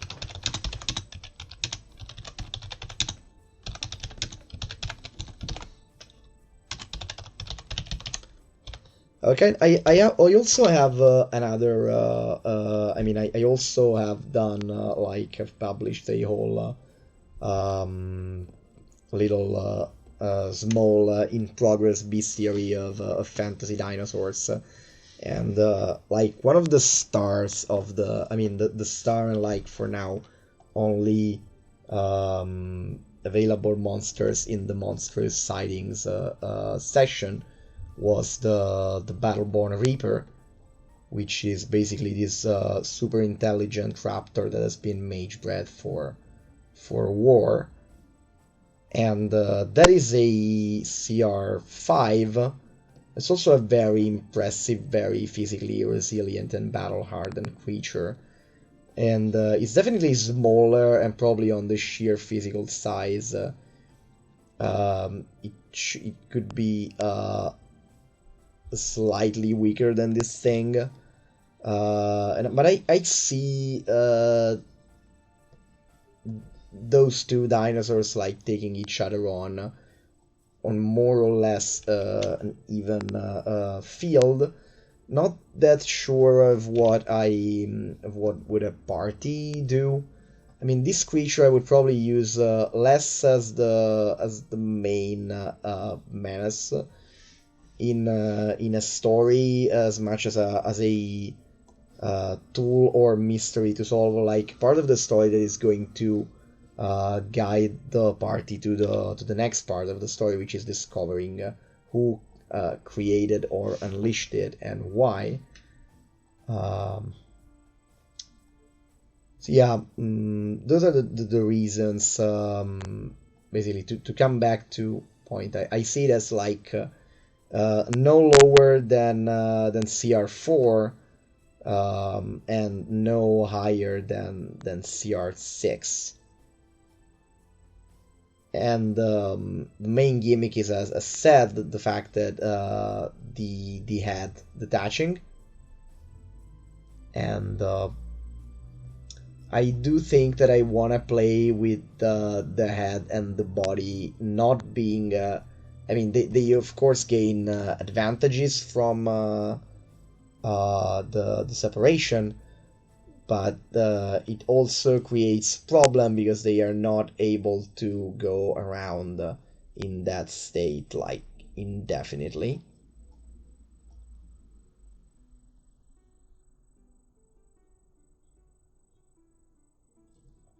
And I wanted to play around with that concept.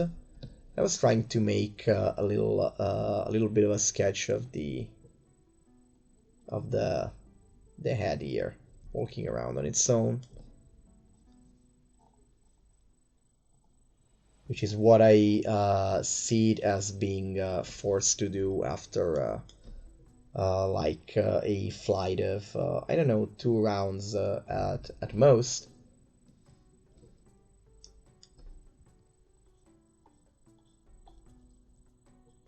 Like let's whoops.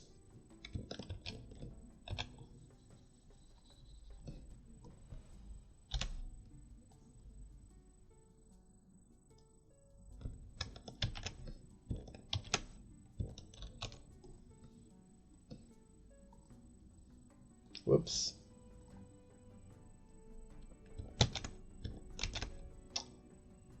So let's just do this. Yeah, so this is what I see like the head as being literally forced to do after it has flown for a little while. Just it gets down and it sort of has to since the finger are not supposed in a live and healthy dinosaur to be bending that way, it's sort of like I should put some extra flesh in there because it sort of breaks its own breaks and dislodges its own fingers to be able to walk the way it does. But yeah, I also think it would be hilarious, especially if it involves maybe some other bone fragment coming up and a bit of yeah, to have it oops, to have it also be able of limited manipulation and tool use. Like how hilarious would it be like seeing this thing at one point like literally grab a weapon or something with its little tiny leg arm after being after being detached, like just straight up doing something like this.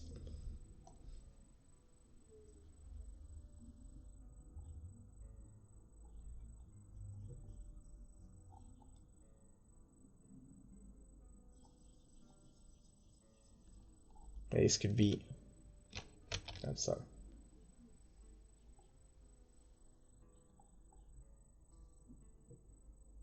Where am I gonna put him into? It's tiny little.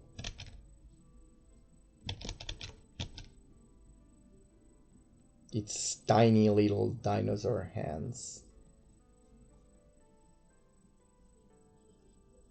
I'm gonna put a tiny little hatchet, maybe.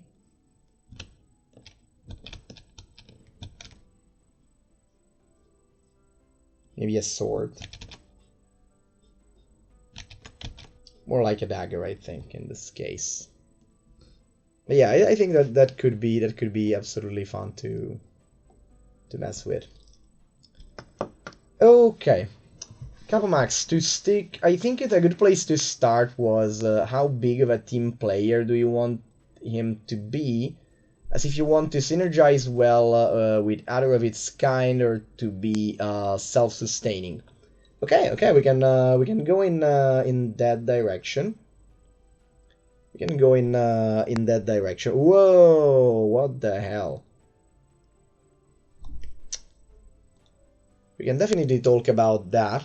Also, I think this thing is right now it's like cute in a disturbing kind of way, which is a best for I mean, I think the best kind of thing. So, yeah, back to working on the stats. Honestly, I see this thing as a solo player, especially because the dinosaur that I just talked about is definitely way more about teamwork and coordination. I see it as relatively intelligent, as in you can give it like simple orders and simple tasks, or sort of like program or guide it for something that has a limited capacity of strategizing and something like that. But it's like it means I don't see it as having an intelligence like any higher than 4, which would be like, I think 4 would be -3 if I'm correct. Would be -3. Strength of 19 is actually here is the automatically generated sheet from statblock for the home brewery. Strength of 19 is actually kind of appropriate for this thing, especially if you consider it like I see it violently thrashing and like throwing people around with this maw here. Dexterity, I think it's going to be Probably not too much dexterous, especially when it's beheaded. But anyway, no lower than 12, nor higher than 14. I think it might be 14 at most when it has the head on.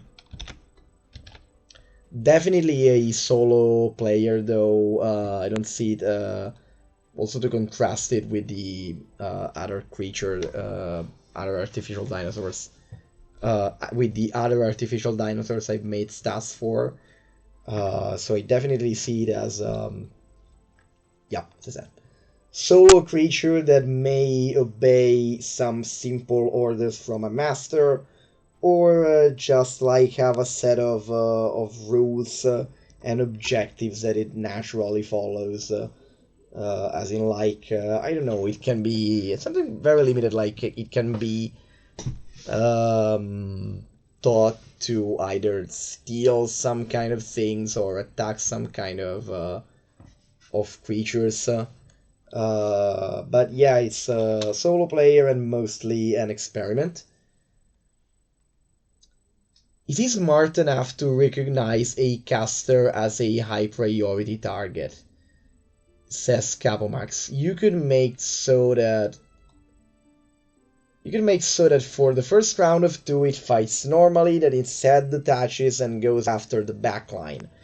Honestly, I would sort of make probably its head is going to first of all, there is especially if you want to do something spooky, there is a non-zero chance that the party encounters it with the head already going around, especially if the campaign or adventure is like about something some mysterious incident that it's like the doing of this creature, and also it could make for some nice spooky moment. But to put it shortly, yes, it should be smart enough to recognize maybe not specifically a caster, but the moment to recognize ranged attackers. Especially because if you have to consider that this thing, in the way I would use it, which is in Eberron and as a Mordain creature, this thing has been created by an archmage. So, and it has been created by an archmage, has to have certain powers on purpose. So, like, it was created by an archmage specifically to be able to detach its own head and send it around. So I think it would like at most wait for the first round, and like the moment it meets, it could like probably go in flying head mode, like as soon as it sees a need to, and for example, if there is any kind of ranged attacker or a recognizable caster, or a like visible backline and front line of attackers, or if it just wants, if it for any reason wants to scout or like make split for whatever reason. I do also see like probably the body getting stronger but dumber when it's beheaded, and I'm not even sure of the proper place to write something, but you know what? Let's go on with the. Let's go on with just like filling in the things that we have for now.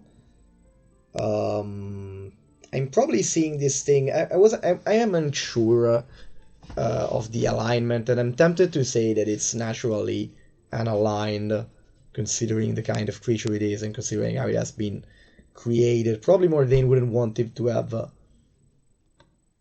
too much possibilities to like develop a mind of its own, but it's probably also too no, the too intelligent argument doesn't apply because the Tarrasque has like between 7 and 10 intelligent and it's still unaligned, so yeah. Definitely unaligned. As for armor class, I honestly can't see it being any lower than like maybe 15. I'm gonna say natural armor plus dexterity.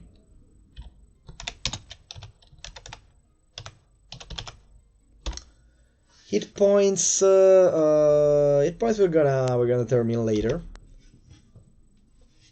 Speed is definitely not 47 feet, but I might see it as having actually a 30 feet or 40 feet speed. It definitely seems capable of like, it definitely has the speed in the ballpark of fast land predator. If it was created with that feature, it must have a reason. For example, it could be that it was created by the Archmage to counter enemy magic user, and the head has a knowing ability towards magic. I like this idea of anti-magic specifically, and I like this idea that one reason, at least the battle mentality behind it could be, I want a brute kind of creature that can kill mages. Okay, so about Mordain, by the way, it's just an example, could be any reason. Yeah, but I do like yours, honestly. But honestly, it also I do like the fact that in general, I do agree with you that it. I do agree with you on it needing to have some kind of purpose and reason. I do like the idea of having a of this kind of specialization. Also about Mordain, the Archmage in question, the guy is very much a mad scientist-like character. So to a degree, he could just he could be doing some things literally just because. I mean, to an extent, like it would not maybe.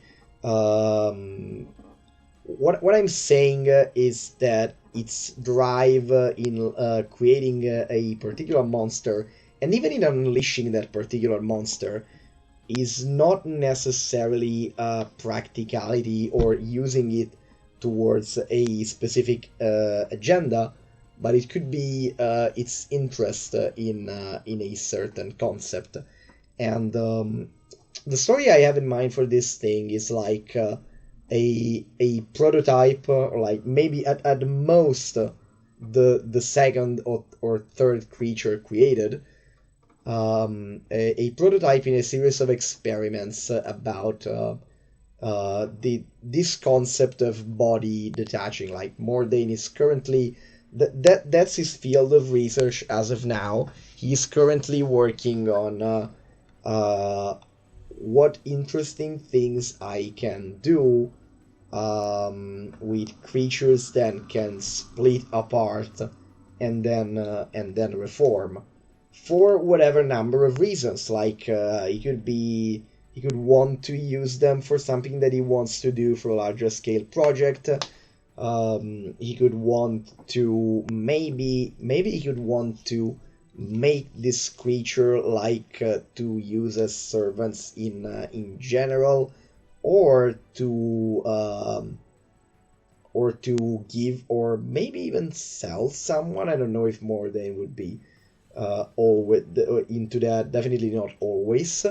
Or and that is definitely possible for how the guy is characterized. It could be literally be doing just because, okay, this particular month or this particular year, he's got a fixation with this concept, and he could literally something that the author of the setting describes Mordain as being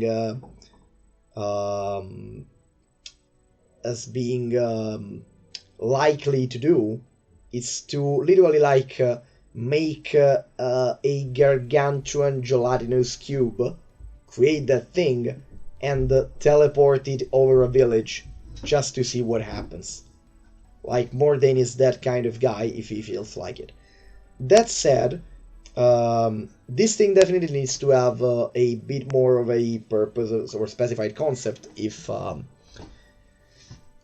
if you have to use it in other settings, and if you have to put, and your idea of homing towards magic is definitely interesting, and also it ties well with even with Mordain to me, because I like the idea that one of the things that he had in mind in creating this thing specifically is to basically troll enemies, because this is a thing, this is a large saurian creature with a big intimidating head and a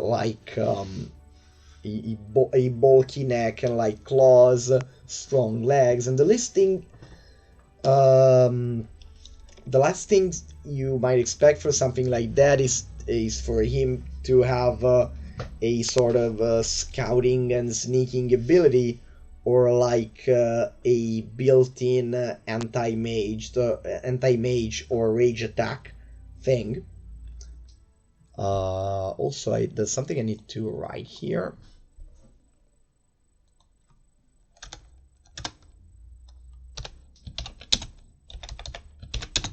I really want.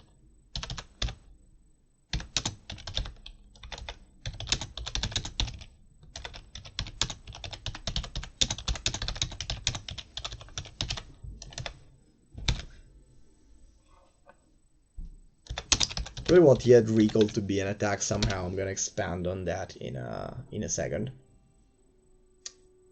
By the way, guys, I'm sorry, but I am also tired than I imagined I would be. So I'm probably not gonna be going a lot past 11:30.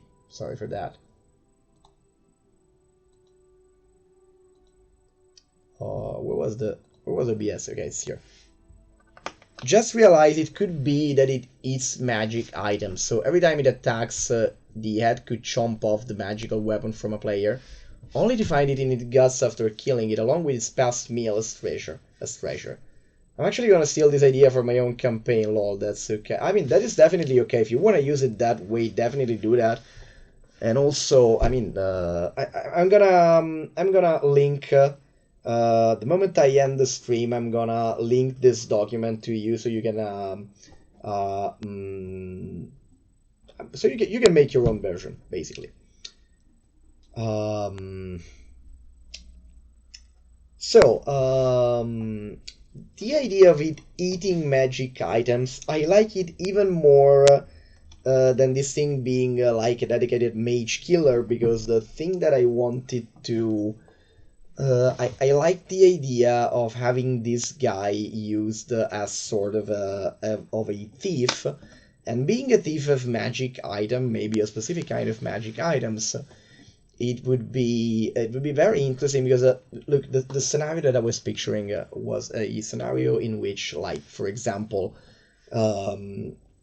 imagine a series of murder mysteries or like thefts with also like gruesome victims, in which the victim, all of the victims, like, bear bite marks from something that's similarly like huge jaws, a big predator with like big jaws, but also like there's no sign of a creature that size or might or weight ever entering that building, because it's like the thing going like as close as to the target as possible, and then the head detaches, and the head goes to do the deed.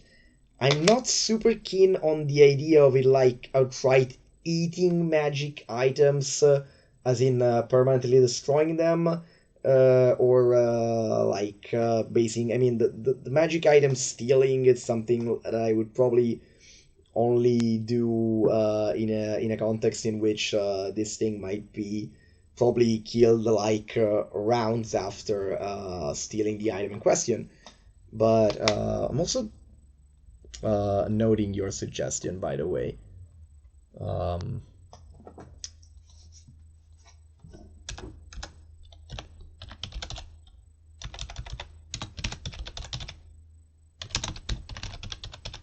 Captain suggested an anti-spellcaster.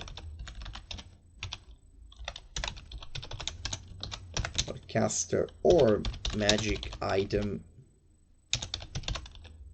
either, or thief.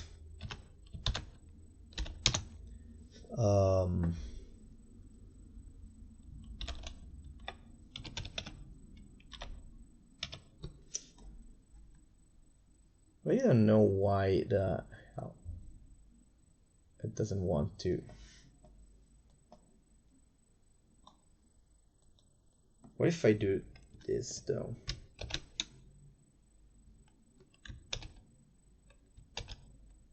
It just doesn't move there. Oh my gosh.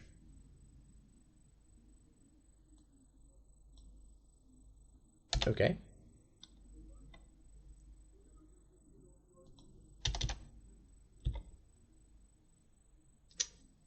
Yep, okay. We can have it like this. So I would do it in a way that they can see that it does that, so they can be prepared. Oh, definitely. So the mechanic could be deciding if you use magic items against it or not. If you want to be a bit of a piece of crap about it, you could also do that it is resistant to non-magical damage, also improve its sustainability. Yeah, Mortain would be definitely a dick about that. If he could, he might do something like that. And a resistance to magic or some kind of resistance to non-magical. Oh, that could be. Yeah, that could be interesting. You know, I wanted to. No, I lost my train. I completely lost my train of thought there. So what I wanted to say is that I personally wouldn't make it eat like consume or destroy magic items because I wouldn't want to step on the toes of one of my favorite monsters in D&D, which is the magic arachnid from third edition, which by the way was insane. That thing has literally insane stats because everything on Monster Manual 2 was like wrong. It was like, just like out of this world, and I love that manual. By the way, I just poured it into my first campaign. But I wouldn't want to, and also it was less of a problem in third edition because potentially because the way that was conceived, especially with what monster was that you said, the magic arachnid. I think it's called magic or magical arachnid, but like in Italian it's literally that magic arachnid. It's on Monster Manual 2, the third edition version. It's like you can see it basically. The numbers are so insane that it was probably ported to like third, from third to 3.5 without really adjusting the numbers.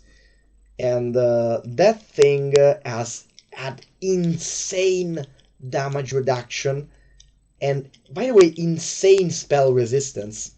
So it was like something. It had like 100 and 140 like HP, something like that.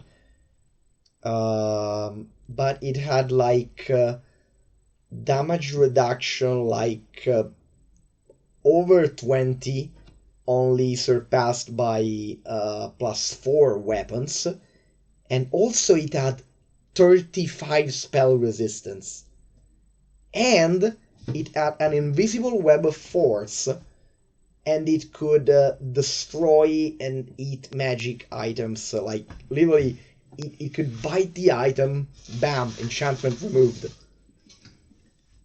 And also the super jump, and basically also it was super intelligent, so I like nerfed some of the most insane traits, made the weaker version of the thing, and turned them into a bit of a civilization.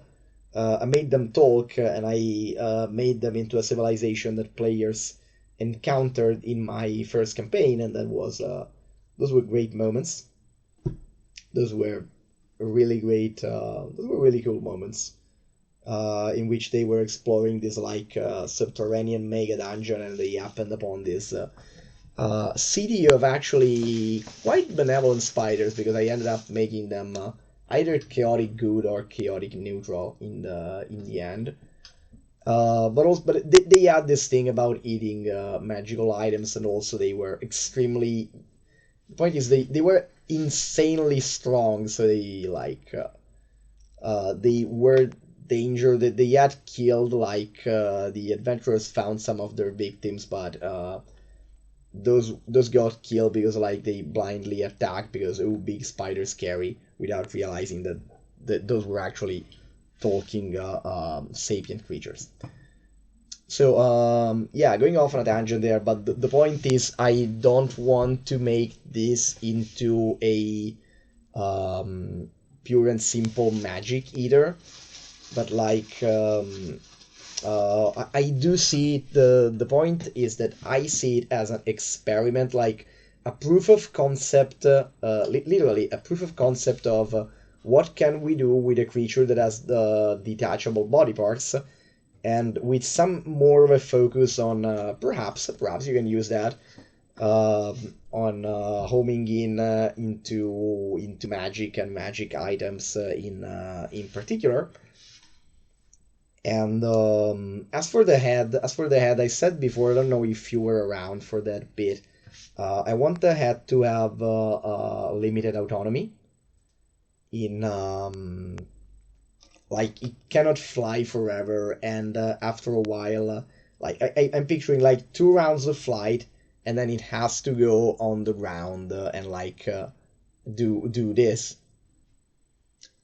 And let's put the better image back on the screen, by the way. Let's put this back in. Whoops. It got weird all of a sudden. It almost looks cute when you look at it that way. Also, this is the Monster Hunter World Engine of Coral Scheme, and I'd love to. I don't know if I like that as is or if I want to modify that. Maybe I could make it all of it like fleshier and a bit sickly, a sickly kind of pink. But yeah, let's look at the friendlier version of it for now. So so the idea is like head flies for 2 rounds most, and then it has to walk. While it flies and in general, while its hands are not occupied, it has limited manipulation ability. Other idea is I want the body to get slightly stronger, but also slightly dumber when the head is not detached, because like for it gets extremely ferocious, it gets pumped full with adrenaline. It basically goes like in a blind berserk rage. It could be nice. Could be even you could do something like when the head is detached, it kind of gains a form of reckless attack. Because like it would be attacking, or if it's attacking. The point is, what I want to do is the body, when the head is detached, the body sees through the head. So it can only see enemies and obstacles that are in the head's field of vision. And when it's like for example, when the head is too far because it's doing something, like because in the example I made earlier, the head is infiltrating a room or something like that, the body just like tries to hide in a space and reacts to maybe vibrations or something like that. There are some sensory organs in the maw, but very limited, and it can only see through the eyes of the head. However, it also always knows the path, as in the direction and distance to where the head is located. So it kind of will go to, if the head has been away for too long, the body will kind of go on a rampage to take it.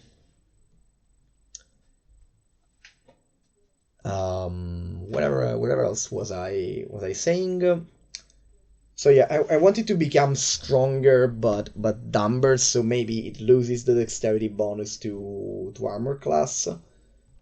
It's sort of, we can play with something like reckless attack, which maybe it can only it can only see what the head can see at any given time. So like this could make it more vulnerable to obstacles and enemies that the head is currently does not currently have in its field of vision or hearing, but like whenever it attacks blindly, it can get some like some sort of reckless attack like bonus, like maybe it gets it could be something like, even if it attacks a creature it doesn't see, it might have advantage or a damage bonus if it actually hits it, something like that. The attacks to the body without the head are at an advantage. They are definitely, definitely attacks to the body without the head are at an advantage if the enemy if who is attacking is not in the head's field of vision. And also, anyway, it's gonna have less. It's gonna have probably like an AC of only 13 anyway. It's a standard from unseen attack when it avoids messing with math too much. Definitely. Point is, I don't want like to consider all attackers as unseen to the body while the head is detached. Of course, it depends. And of course, like if we are using if you are not using rules for facing. If I say that the body sees through the head, I mean, you could also realistically say that it has disadvantage anyway, because that attacks against the headless body are at advantage anyway, because even if the head is looking at the body, it's from a different angle and the body might have difficulties coordinated with that, with it, because the way it sees the attacker, it's not the most useful way for it. But at that point, I'm just gonna give the body a reckless attack on every turn when it's beheaded. I say even if they are field of view, yeah, it's hard to defend itself if the POV is weird. Yeah, that's the simplest and most relatively realistic scenario here. But honestly, at that point, if you repeating myself for the third time here, but if we do that, I'm just gonna give reckless attack to the body, as long as at least the target is in the head's field of vision. Like, it's gonna be attacked with advantage, and it's gonna attack with advantage because it's like rampaging furiously. And I mean, okay, it's hard. It's definitely harder for it to coordinate, but it's also made to fight like that, and it's also gonna be contorting wildly and have the tendrils and all of that. So just yeah, to me the best idea, it's automatic reckless, yeah, flailing around completely, and like maybe that head that maw can stretch a little bit more and contort, and anyway, it's like it flails around. If it doesn't hit you with the head, it's gonna be the tail. If it doesn't hit you with the tail, it's gonna be, you can even, if you want to be really fancy about that, Maybe you can uh, uh, I don't know, maybe like you could do something like weird or fancy, like if it misses you with one attack from one part of its body, like one of the other might hit you, but or try to hit you, but that's gonna be a little bit maybe I do that in a game that had different rules or different wording than 5e, and would need like to need me to mess less with the math, as you